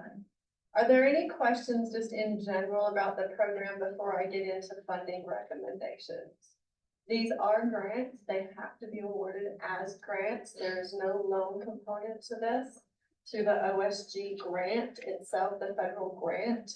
Any matching funds, we can provide matching funds out of another program if they're required. We don't require matching funds. The funding program does not require match. Okay. Debbie, so this would be for those cities that have already identified that they have these issues. It's not going to pay for smoke testing to determine if they have. It could help with that as well, to do planning and design, which would include the smoke testing. Yes. But the deadline is closed. For this year, yes, this fall, sometime in the next couple of months, I put in a request for the next announcement. I think we have just under $300,000 in the next grant that we can apply for. So the next call will have that. And that should occur sometime this fall, because they will award the grant after we know which projects have recommended. So this is kind of opposite of what we do with the state revolving funds. With the state revolving funds, we have a long list of project priorities. Anybody on there can apply, and then we can just move forward. With this grant, we have to tell EPA who is going to receive the funds before we can apply for it. That's opposite of what we do in the state revolving funds. Okay, so we're gonna move forward with, yes, sir. When you say an announcement is gonna be made, do you like have a mailing list? Yes, so on, Newspaper? it won't go in the newspaper. This one, we'll put it on the website, on our website. And then we have a sign up on the website, on the main page of Department of Agriculture, and also on our webpage for the Department of Agriculture, where you can sign up for our mailing notification. That anybody can register. Every town, community, engineer, anybody can register. If you're on the list, we will send it to you. And we only use it for new announcements. We don't send like monthly updates or newsletters, or it's only for something new, an announcement coming. I always say that because a lot of people don't want to sign up because they don't want to get a lot of repetitive things, you know, like quarterly updates and stuff like that. So we don't do it. We only use our mailing list when something new is happening. Like when ARPA funds became available, we used the mailing list to notify folks that ARPA funding is coming to that list. And that's email. Email. Yep. And we'll put it on the website as well, that there's a new funding opportunity. And I will say too, Debbie gives a ton of presentations across the state to a lot of different entities that are in the water and wastewater world. It talks about all of our funding sources and how to apply and when to apply.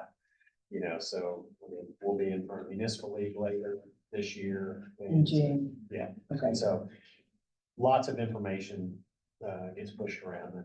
And municipal league is one of on our mailing list. So when they get notifications, they'll turn around and push it out of their mailing list as well.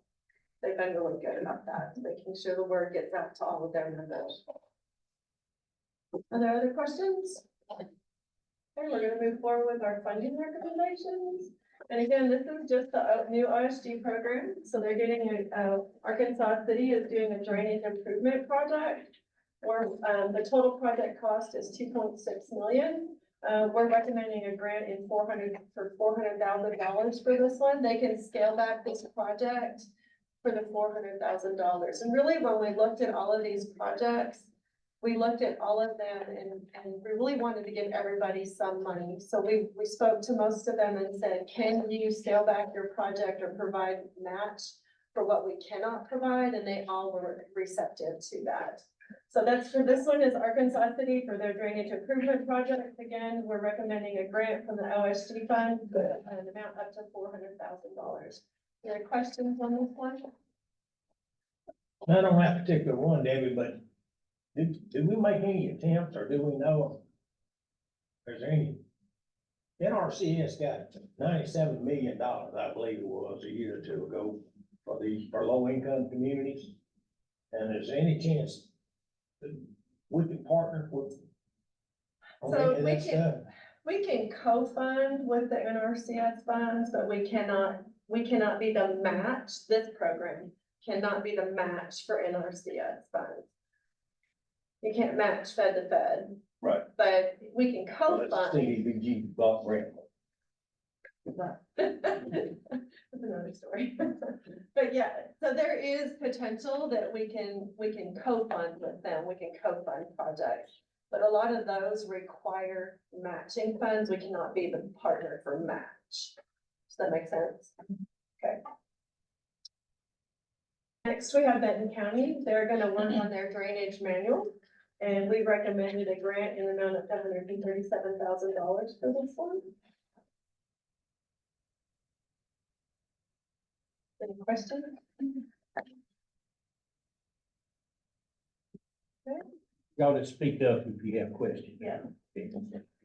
Next, we have Calico Rock, Pacidia, the wastewater infiltration reduction, project. And they're just asking for $50,000, so we recommended a grant in amount up to $50,000 for this one, out of the OSG program.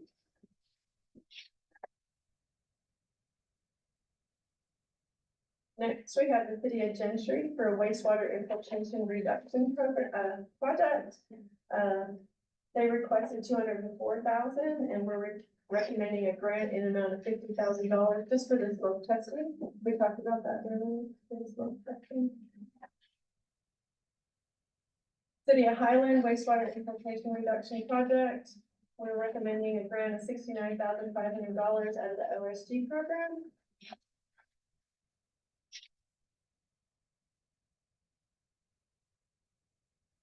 The Illinois River Watershed Partnership is working with Benton County to do some stormwater quality improvement projects in the watershed.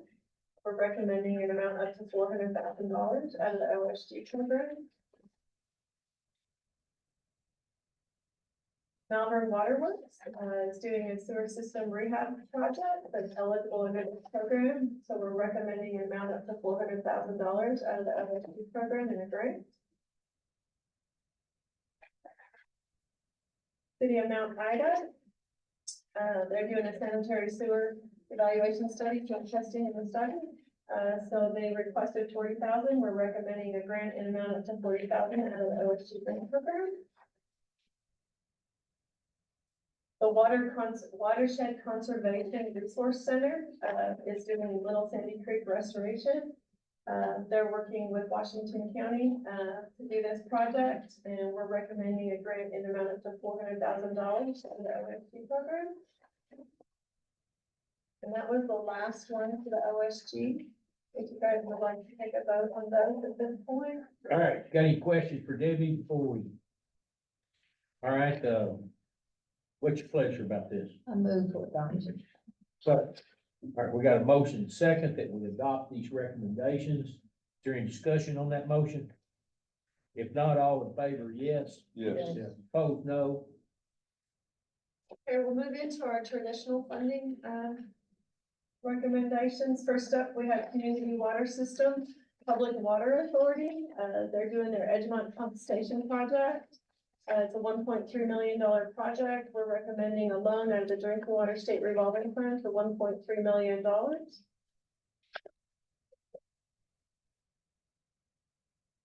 Next, we have the city of Emerson for a water tank improvement project. It's a $1.1 million project. We're recommending a loan for $1,175,358 out of the Drinking Water State Revolving Fund Loan Program.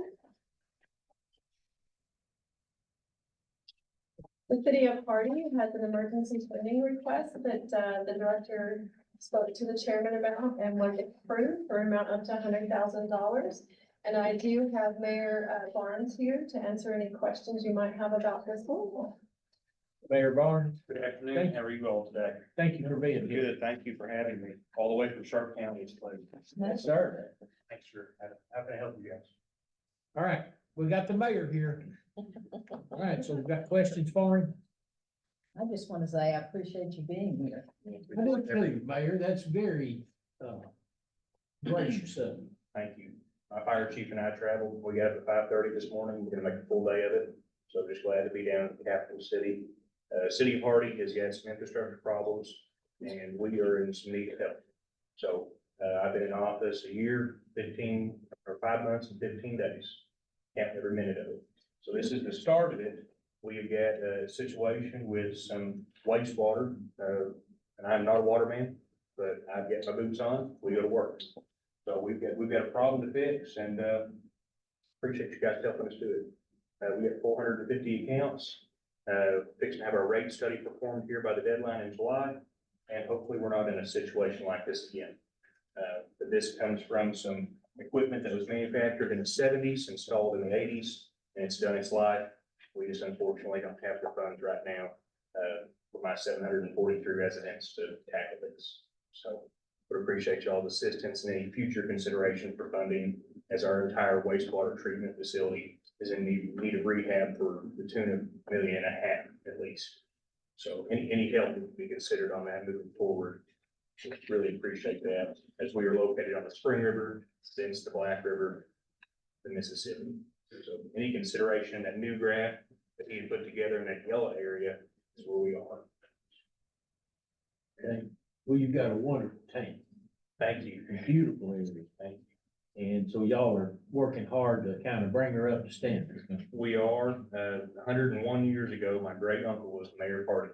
So a full century later, I can kind of follow in his footsteps and come back to work. And, we're looking to update our SCADA system, which has been struck by lightning and is inoperable at this time. Some aerators, and then, the wonderful city of Epoxy was able to help us with some donated equipment and, save the city of Hardy about $60,000 to $80,000 of pumps. We're just needing some help to get them in the ground, stop spending about $1,000 a week on diesel fuel to run our manual pump. So I've got 3 guys that work for us.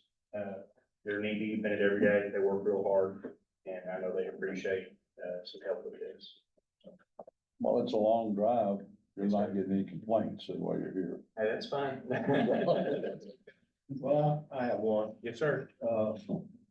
I've stayed there at the RV park I'm so sorry. a couple of times, and from 6 p.m. to 6 a.m., you have to stop that train from blowing. Let me tell you a story. I was coming across a crossing there at Hardy, and there was no drop bars. And I'm the mayor, and I know where every crossing is. And I'll be dadgum if I don't look up, I get smeared by the train. So we're gonna keep that a whistle town. Yeah. We got no intention to go to no blow. So I have to find you a cabin to stay in that's not right by the railroad. What railroad is that? DNSF runs that railway. It runs all day long. Hardy is actually founded back in 1883. There was a guy named James Hardy. James Hardy saved his boss's life from being ran over by a train, and they named the town after James Hardy. So we've always been a railway industrial town. They used to travel from Memphis in its development in its heyday, and had a depot at Hardy. It was a recreational town. Up on Wampington Hill, if any of y'all ever heard of Wampington Hill, the Senate and the House used to take retreats there in the early 1900s. Go into the history books and look at some of that. It's interesting. But Hardy's got the railway, BNSF, that runs through there. Man, without the railway there, without the river, the beautiful natural scenery of the city of Hardy wouldn't be what it is today. So we again appreciate y'all approving this, and invite everybody in the room to come see us at the city of Hardy. It's a beautiful place on the Spring River, and I do have an RV park in town, it's owned by the city. If anybody'd like to stay with us and can mind the train, it's your place. I like trains. I'm fine with them. I just don't get in the way of them. Any other questions? Any other questions for the mayor? We certainly, again, we want to reiterate, we appreciate you, being gracious enough to come and be with us. Thank you. I appreciate the hospitality. Thank you all for your service. Thank you, Chair. Yes, sir. Appreciate it. Good job. Thank you all. Okay, Okay, move on from traffic. next we have the city of Haines, and, I don't think anybody is present from the city of Haines, and I'm not sure that anybody was able to get on the Zoom call for the city of Haines. No, I'm not hearing anything. So they also had an emergency funding request, for $40,000. The director spoke to the chairman earlier, I think it was last month, about this, and so at this point, we're asking you to approve the loan and amount to $40,000. At this point, they have not spent any of this funds. Okay. Hot Springs, is requesting funding for lead service line inventory and investigation, projects. So they're gonna do their inventory and then potentially do replacements around finding any lead service lines. They're requesting $3,750,000. And because this is lead service line, there's a separate funding source, and that's why they get the principal forgiveness of $3,750,000. So that's what we're recommending out of the Drinking Water State Revolving Fund lead service line grant. Is this a project out off of Hamilton Road? No, this one's not an actual, like construction project. This one is just where they're gonna go out and survey all the service lines to determine whether or not they're lead. And if they are lead, replace them between the, meter and the house.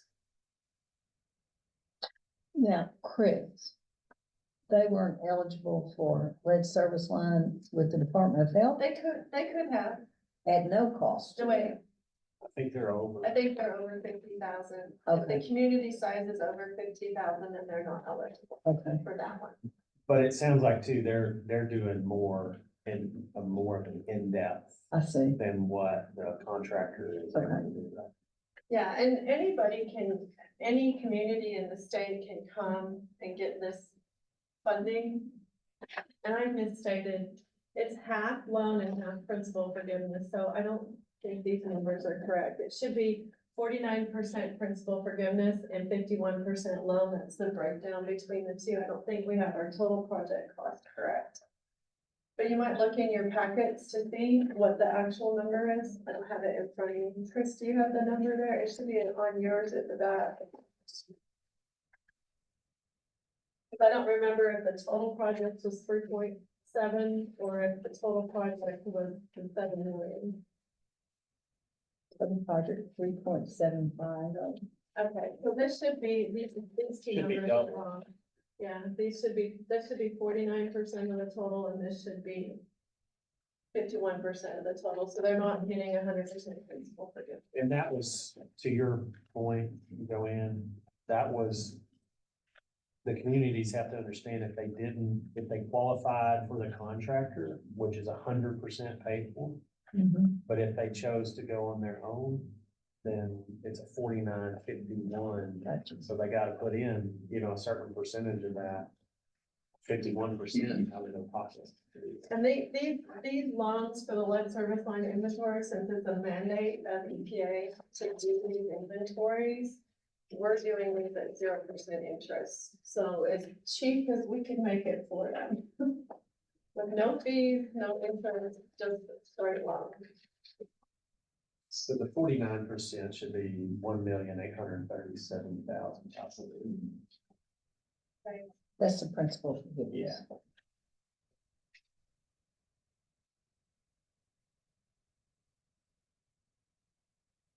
City of Magnolia, they have a project to do the Lake Columbia intake to reduce manganese levels during the summer months.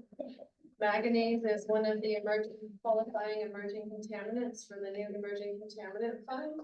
And because it's an emerging contaminant fund, that would qualify for the principal forgiveness. Now, remind you, only the components that are a direct impact on resolving the emerging contaminant are eligible for that principal forgiveness.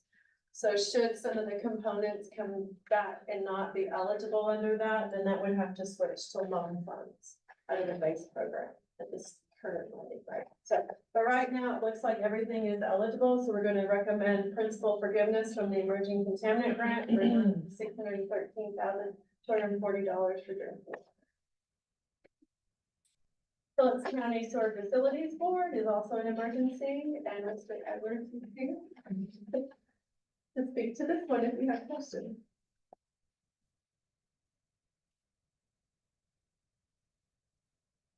Thank you, members of the commission. My name is John Edwards, and among the many hats that I wear in Phillips County, I am the executive director of the Phillips County Sewer Facilities Board. And before I get to the actual loan request, I would just like to take a moment to give you a real brief overview of this board. It was about a year ago that I got a phone call from Phillips County Judge Paul that said, I need a board to take the place of the non-existent board of this sewer facilities board that serves a portion of northern Phillips County in an area that's basically between Marble and West Helena. And apparently what had happened over the years, board members had died, board members had resigned, and under Arkansas law, public facilities boards have 5 members. So there were no functioning board members remaining. Judge Hall appointed an all new board, and we set to work in April of 2023. When I say that we received records that would fit in a shoebox, that's not an exaggeration. I couldn't find anyone that really knew a whole lot about anything in the system. But fortunately, because of, in my opinion, the support of the Barton Lexa Water Management, they had helped keep this thing together to a large degree. And one of the first things I knew that we needed to do as a board and for the customers of this system was to start to get a handle on our finances. So we hired a CPA who is getting our books in order. We have been getting our audits brought up to date. The audits had been very delinquent for a number of years, and we hope by the end of this year, we'll have the 2021 and the 2022 audit complete. We now have our rate study completed, and I hope that we have our public hearing for the rate study. That will either be done at the very end of May or early June. We just recently completed our public notice for our request for qualifications for a consulting engineer to help us with our long-range plan. And members of the commission, I'll tell you that we have approximately 702 customers in this system. It's gonna be tough making this thing, survive in the future. And we have some options of some other sewer systems that we can look at merging with, and I've had some discussions, but we've got to get our system in shape first. And this emergency loan request is to really get 2 pumping stations back online. The first pumping station is online. We have a failure right around February the 15th of a pumping station that serves the Barton Lexa School District. And we had another major failure of a larger pumping station on our system that occurred right after that. This funding, along with the first grant that we've received since we've been there, we received a $10,000 grant the other day that will help with this project. And I've got a pending grant request to help with this particular project to get these pumping stations built. But that's really just the beginning of what we've got to do. We've got a lot of work ahead of us. And, it's gonna be, you know, as some of the questions that came up earlier, what we're really dealing with quite often is we talk a lot about pumps, we talk about pipelines, but we're really talking about people, and we're talking about management. And you've got to get out there and start working on these things. And from the best I can tell, from the records I have been able to review, there really hasn't been any kind of systematic maintenance on this system in a number of years. It was built in 2 phases. The first phase was built in the late 1990s, second phase around 2010. And so you're coming up on, you know, the newer pumping stations, 15 years, and some of the older pumping stations, we've really pushed our luck with it. But that's what we're doing with this emergency request. I'm sure you'll see us back here again. But it's important to the people of Phillips County, and I'll take any questions y'all may have. You know, John's been with us before. It is John. Yes, sir. Yeah, John's been with us before, when we talked about this. We appreciate you coming, just like we appreciate Hardy being here. And, you know, it seems like y'all are working hard to get that infrastructure back up. And one of his hats is, he told us before, is, economic development with the port. It's Port Authority, right? Port Authority. Yes. Port Authority. You have a wonderful port there and a Yeah. great resource. So you get this infrastructure up, I mean, the sky might be the limit, what can go come into that Well, and port. this particular sewer board someday may end up being the entity that actually serves the port, because the last major boulder we have at Helena Harbor is getting our wastewater plugged in. We've made a lot of strides over the last 10 years of critical infrastructure. This is really the last big piece. And they're already serving, you know, we're already serving through the sewer boards in areas close to here, but again, it takes money and it takes engineering. And I told the director earlier before the meeting today that not that I wish to be in this position someday, but I did go ahead and get licensed as an Arkansas Class 1 wastewater operator. So in case something happened, I could take on that task, and we're working on some water operators licensing as well. That's a wise move. Questions for Phillips County Sewer Facility I Board. do have one question. All right. John, you said you had your rate study completed, Yes. and what kind of impact did that have on your customers? Well, of course, we haven't had our public hearing yet. It's gonna be a challenge because Did it double? so the base rate is gonna be $23. And then for the next, that's for the first 1,000, and then the rate has going full in would be, the next 1,000 would be 12. And, you know, anyone can lose money. We're losing money right now. I mean, from the audits that I have reviewed, you know, we've been losing over 100,000. What was your base rate? Well, the base rate remained the same, but the base rate right now is 23 for the first 1,000. The next 1,000 though, currently is $2.20. And So it's it gonna will be go, 12. it will be 12 if this, rate structure is approved. Of course, that's part of the thing about the public hearing. You've got to have your public hearing. Right. There's ways that you can, decide on how to roll that out. And we're also looking at some programs out there that can help assist, you know, some of the people who will, you know, face some sticker shock with this, but it's one of those kind of situations that everything else is, you know, gone up. We either deal a lot with, parts that are getting harder and harder to find, and there's a lot of demand for the construction right now on pumps, and our utility costs, like everyone's bills have gone up, and electricity, and we're primarily a big electrical user in our system.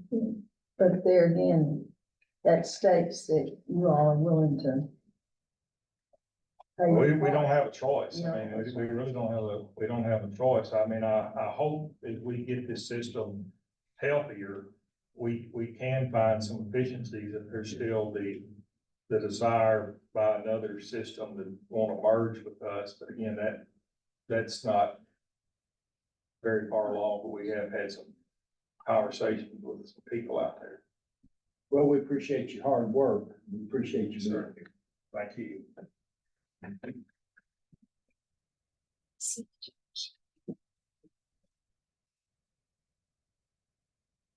Next, we have the city of Boyne, I'm probably mispronouncing it, water service plant.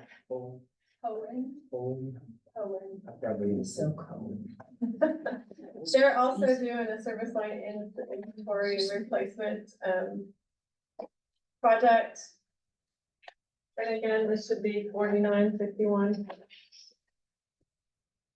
So just a note to that, so that'd be what? 750,000, 755,000. For between loan and forgiveness. 558, 558,000. 600 on the 49%.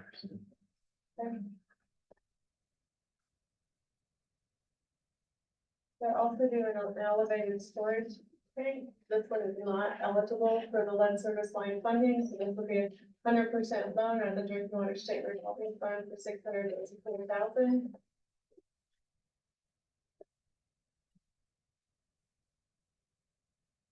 They're also doing wastewater treatment facility improvements. They have a $30 million project. They requested a loan for $11,583,500 out of the Clean Water State Revolving Fund. City of Springdale is doing a water treatment facility improvements project. It's a $54.9 million project. They're requesting $50 million from the state revolving fund. We're recommending an amount up to $50 million out of the Drinking Water State Revolving Fund as well. City of Toll is doing a pump station modification project for $316,442. We're recommending this funding out of the Water Sewer Solid Waste Fund for a loan in amount of $316,442. Megan. Yes. Megan's gonna talk to you about the wet dripping project. And other.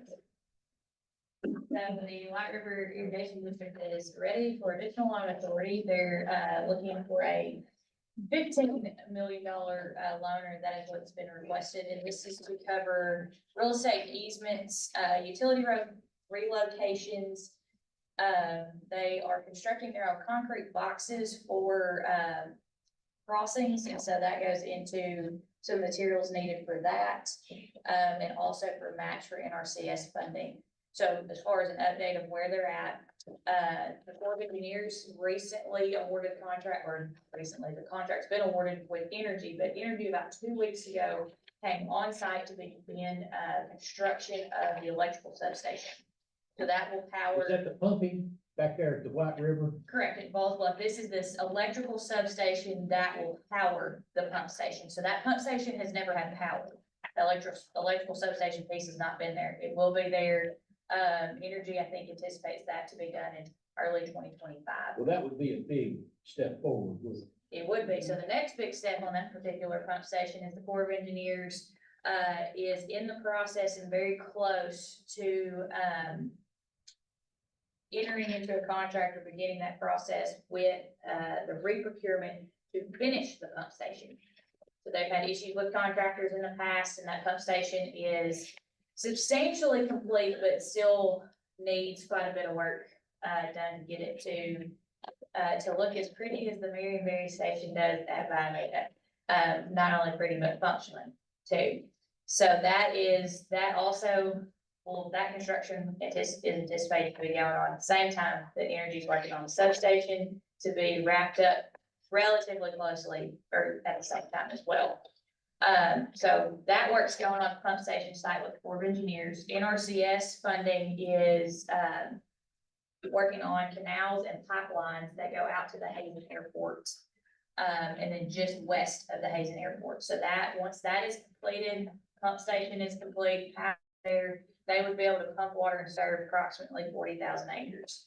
And they're looking at being able to do that and to be a little bit more conservative than Dennis Carmen is over there. The 2026, growing season, maybe into the 2027, just deal with construction delays and weather, which has been a little bit of an issue this spring because it has rained so much, they haven't been able to get out to do a lot of dirt work yet.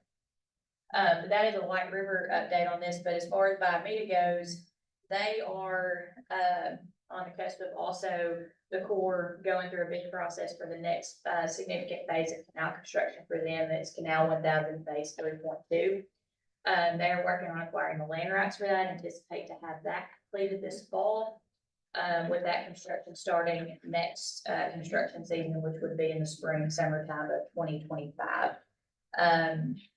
They've also done, Indian Bio clean out with NRCS funds, and that has gone very, very well.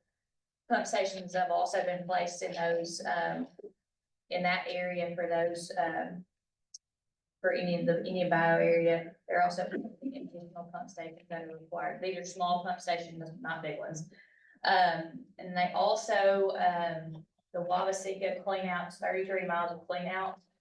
The Corps of Engineers were anticipating on doing all 33 miles of. We just recently found, or NRCS kind of went to digging and looking, they have actually received the funding through PL 566 to do about 18 miles of that clean out, selective clearing and clean out. So they will, they're gonna look up to pick up a lion's share of that. That also requires a lot of real estate acquisition or easement rights of ways to get in to do that work. So that work is gonna begin on that as well. So NRCS can go to work on that. So all really good things going on with these projects. The problem of funding that existed a few short years ago, came fast in a hurry. So trying to manage that and get construction going and kind of catch up with the rate that funding came through. I'll be sure to, because Senator Bozeman's staff is here in the room. He has been a tremendous help with acquiring those federal funds. Where are they? There's Chase, there's Ty. There's, Way to go, guys. Nobody's securing those land rights on Wabaseka. who will be doing that? That is, the Biomega Water Management District will do that. They have a firm that they're working with that's helping them with those acquisitions on that. Cause it's a lot, it's 33 miles, so you can imagine there's a lot of landowners through there. They have, with Indian Bio, they were able to work through a drainage district that existed in their right of way and stuff, and so they're looking and working on to see if any of that still exists there, where any drainage or anybody has authority there that they can work under. Well, you would think it would be, because, you know, they have to do O&M. Oh, yeah, it's finding them. Oh, yeah. It's figuring out if they still exist, or they have a board, Yeah. and going through that process. So all really good things and all very, very close to, water delivery. So with 3.2 being completed, that will also allow Biomeda to deliver water as well. So very, very, very close, very, very good things. A lot of positive momentum. There's a lot of coordination that goes on, quarterly meetings, and a lot of interim technical committee meetings with a lot of engineering terms that go way over my head, but I'm learning. So, yes, sir. Like, on this, we're looking at 15 million funding. We just sold 17 million bonds irrigation, so we're using all of it, but 2 million on this one project. Correct. Yes. Biomeda is not in a place now that they need any additional funding. They still have quite a bit of loan authority to spend. But that is something that we are tracking on, coordinating with the remaining dollars that are left in that bond authority to spend on this project. I guess the thought that immediately comes to mind, if you knew you had this project for 15 million, why did you only sell 17 million when you're gonna use all of it but 2 on this one project right out of the bat? Part of the coordinating with the districts, just because, we did not want to have that out there and be paying the interest on it as well, on those dollars. Until we're ready to do those. So we're coordinating with them closely to make sure that we give enough lead time and are aware of when they would need those funds so we can go through this process. So we're not sitting on large balances that we're paying, the state is paying interest on. Well, you're not costing anything, because, you're paying 508, and these bond houses, they have, management funds that pay 5% plus. So you're not losing any money. I think our point was to understand what for the next 12 months or so. And because we'll ultimately more than likely sell bonds again next fiscal year. We're also limited on what investments we can do with those funds through the state requirements. Those funds are housed in the treasury.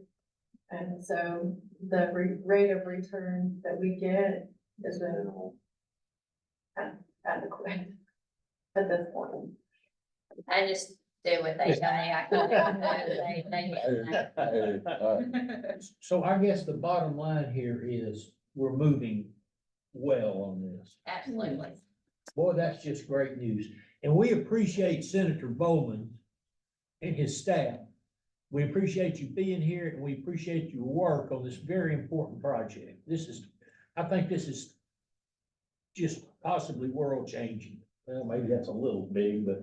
I think you're right, Harvey.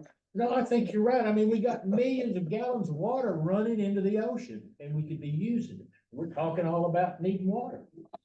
You guys are wise. Wise people. Straight Washington out. Maybe they'd be doing a dam.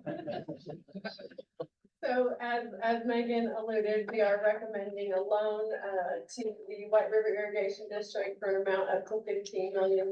We have requested a waiver of the 3% fee through that process, so they're not paying that loan origination. Well, this is encouraging, I think. Don't you think, Bruce? Oh, absolutely, yes. So that is all of the new recommendations for funding. We do have a couple of changes in funding requests.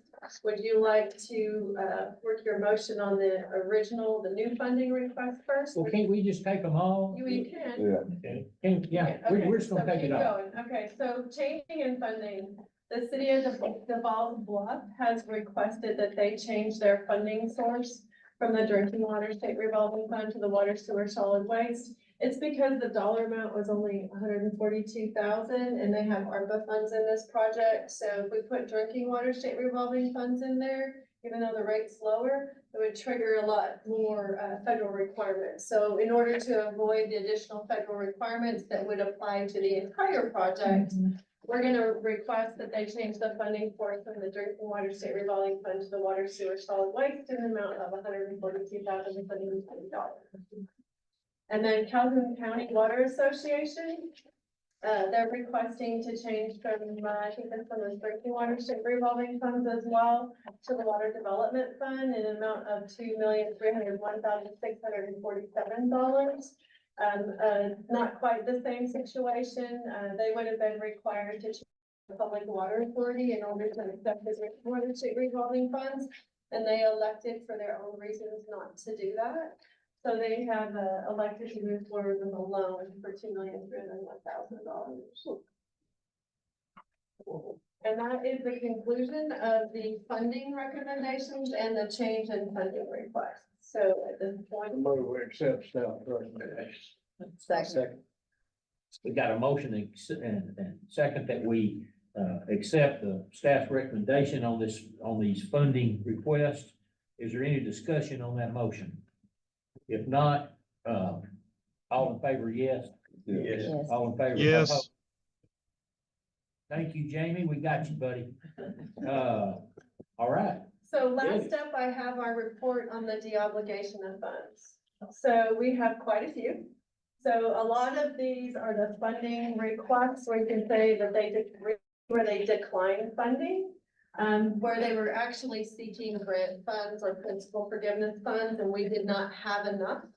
So we recommended loan funds instead, and they're declining those funds at this time. This will give them the opportunity to reapply in the fall when we have principal forgiveness available again. So it's quite a list this time because of that. But that's not in our packet, is it? No, I guess we don't put that list in there. Well, It doesn't require a vote. yes, there's no vote required, but we can add that to your packets in the future, just so you can see the list.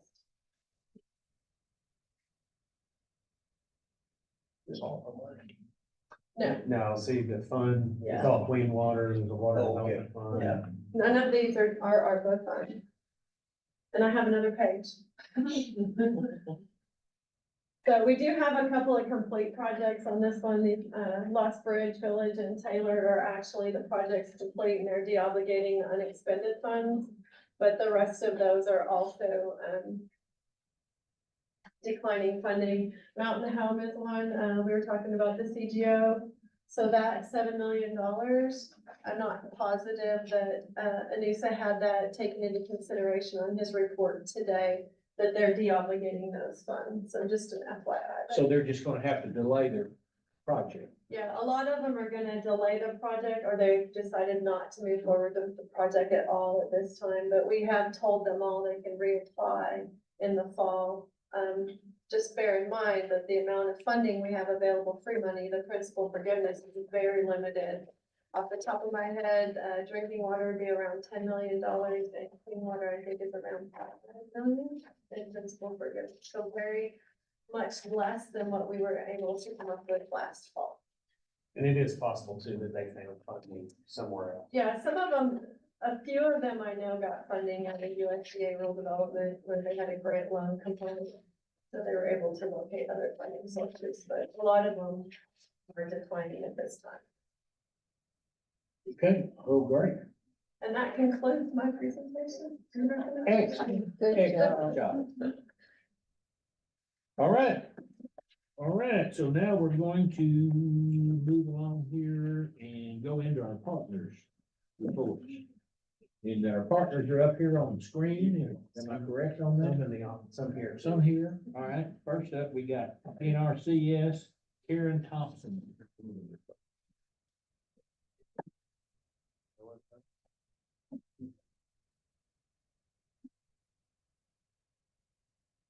You around, Karen?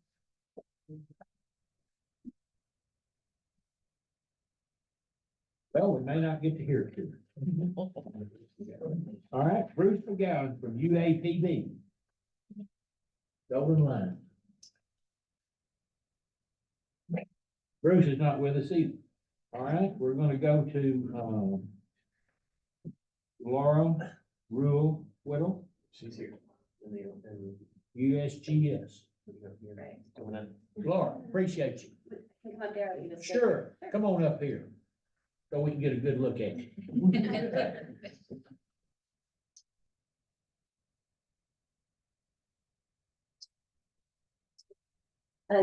Good morning, so good morning, everyone.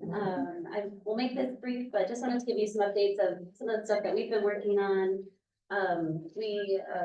Like they said, I've been through some Laura Whittle kind of hydrogeologic study section sheet within the Lower Mississippi Gulf Water Center, which is a 5-state water science center, Arkansas, Louisiana, Tennessee, Mississippi, and Alabama.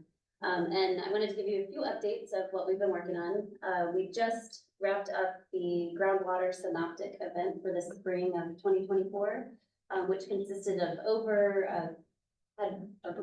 USGS, Natural Resource Division, and the NRCS folks, among some other cooperators, that went out and collected over 600 water level measurements. So that was in the alluvial aquifer, the Sparta aquifer, the Wilcox and Cockfield aquifers as well. And that all of that information will help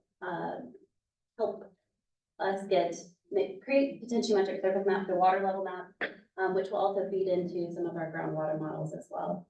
We've also had a lot of folks, if you guys have been outside lately, there's been a lot of rain, a lot of precipitation, so we've had a lot of folks out doing some water level measurements and also even repairing some gauging stations after those high water events, just because they were so powerful.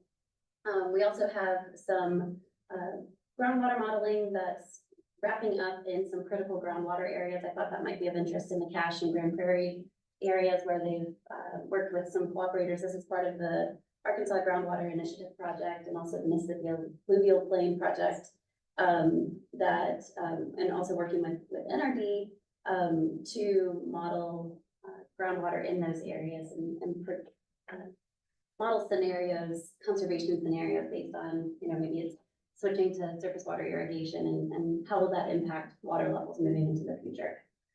We also are developing a hydrogeologic framework with formerly the Arkansas Geological Survey. It's the state office of the geologist now. And one other interesting project that I thought might be of interest to this group is that we had, Dr. Kathy Knierim in our office is, been working with the Arkansas Geological Survey and looking at lithium resources in southern Arkansas. And so they've been out and collected water samples. They're using some historical water data. I have looked at some of the cores from those areas as well. And she's developed a machine learning model to predict lithium concentrations between places where we actually have samples. And so that takes into account the hydrogeology and the aquifer characteristics and a lot of other different components. And so that's soon to be released. So I kind of wanted to say that that is coming soon and of, you know, significant economic interest as well. So, Yes. but thank you all very much, and that's my report. Thank you, Laura. We sure appreciate you doing that. Okay, we got, from, DEQ, we got, Stacy Wassel. Stacy, did I pronounce your name right? Yes, sir. Thank you. Good morning. Thank you all for inviting me to be here. I'm also the Associate Director of the Office of Water Quality at the Division of Environmental Quality. Real quick, because I know we are coming up on spell. One of our big things is nutrient trading rule. We published our pre-draft rule in March. We sent that to our stakeholders and interested parties.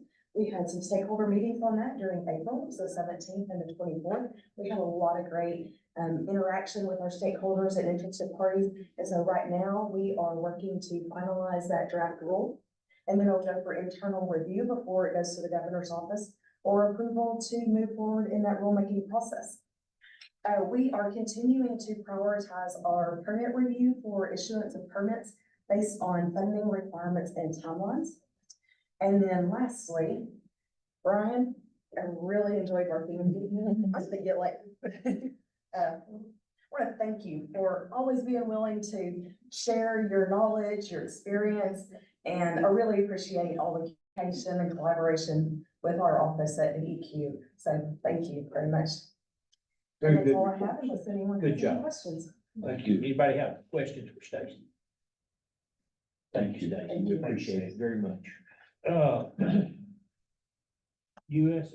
USACOE, Jason Funkhauser.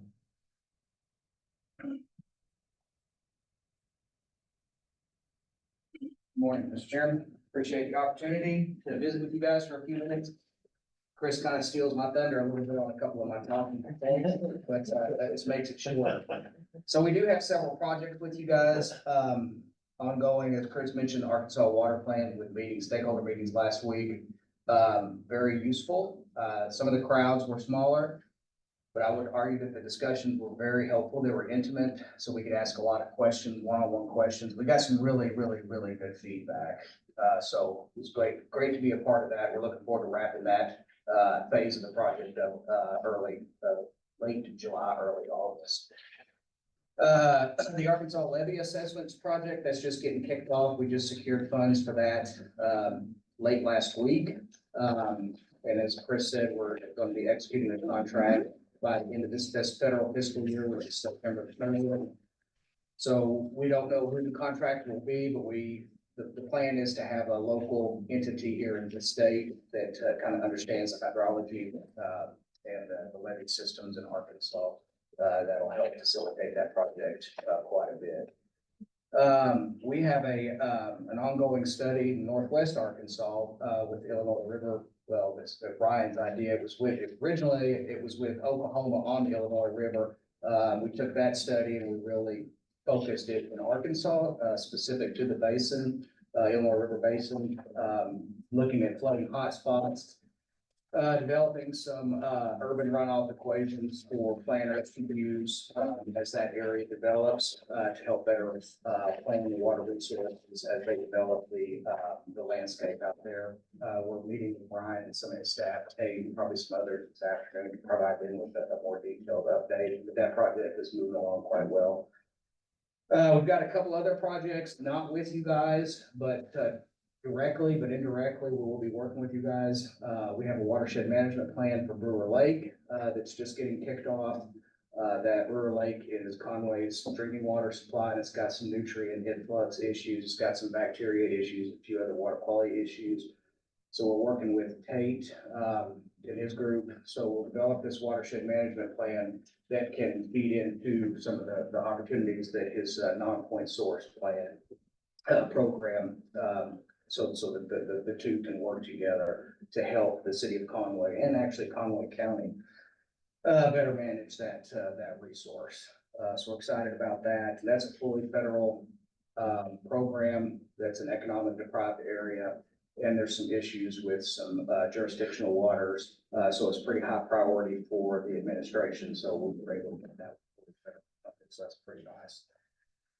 We have officially started our White River Basin study. That's a comprehensive study partnering with Arkansas State University.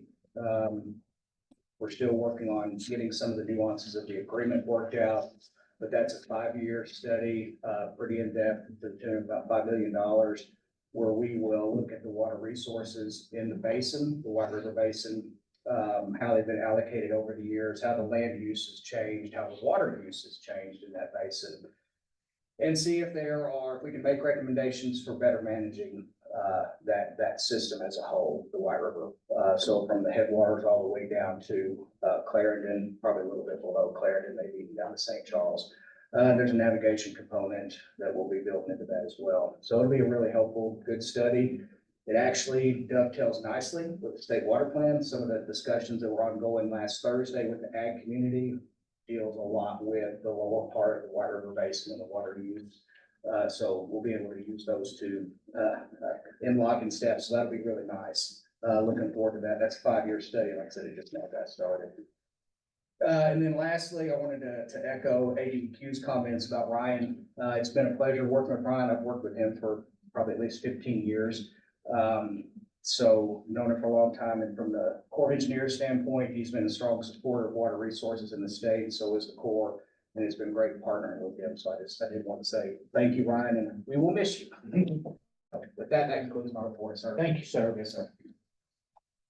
All right, we have Carthage Extension Service, Mike Hamilton.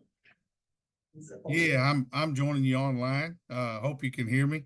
I'll echo his comments on Ryan as well. Ryan, we're going to miss you.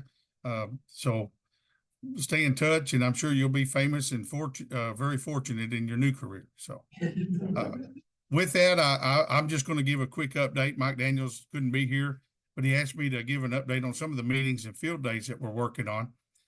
First one we've got is May the 30th. We're looking to do an irrigation automation meeting down in Stuttgart in conjunction with the Nature Conservancy at the Rice Research Extension Center. And that's actually going to be led by some of our Discovery Farm producers that we have irrigation automation on. So we'll have a working group with those producers speaking on the good and the bad of irrigation automation. Our Arkansas Watershed Stewardship Program has already had 14 trainings this year, and they have another one scheduled for June the 1st on invasive plant removal at Pettigene State Park. The Discovery Farm is also giving a talk at the National Black Growers Council Model Farm Field Day on Mr. Wink Conyer in Pine Bluff on Friday, June the 7th. Well, we're also starting a new Discovery Farm down there on Mr. Conyer in the Pine Bluff area. So we're real excited about that. And lastly, I want to invite y'all and anybody that you know that may be interested to a big field day that we're doing with Anheuser-Busch. This is our 3rd annual Anheuser-Busch Arkansas Discovery Farm Grower Field Day. It's going to be Thursday, June the 27th at the Anheuser-Busch Mill just north of Jonesboro.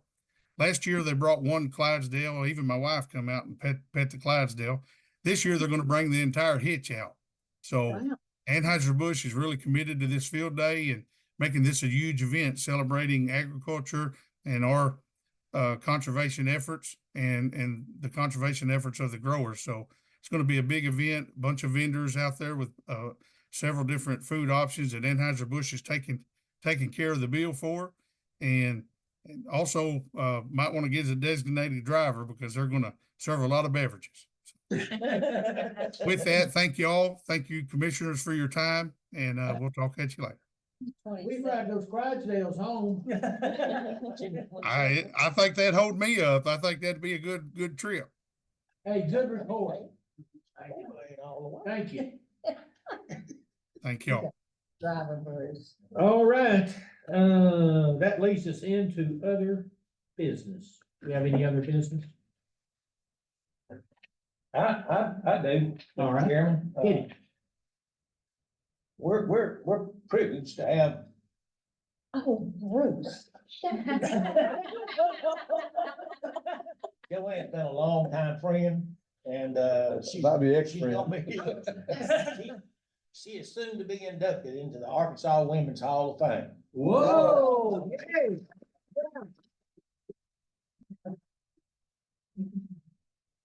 When they called me, I said, you all have the wrong number. Well, that's just a great honor and very, very deserving. Thank you. Very deserving. Thank you, Bruce, for bringing that up. All right, other business that we're gonna take care of. If not, I'm gonna declare us. Thank you, Bruce.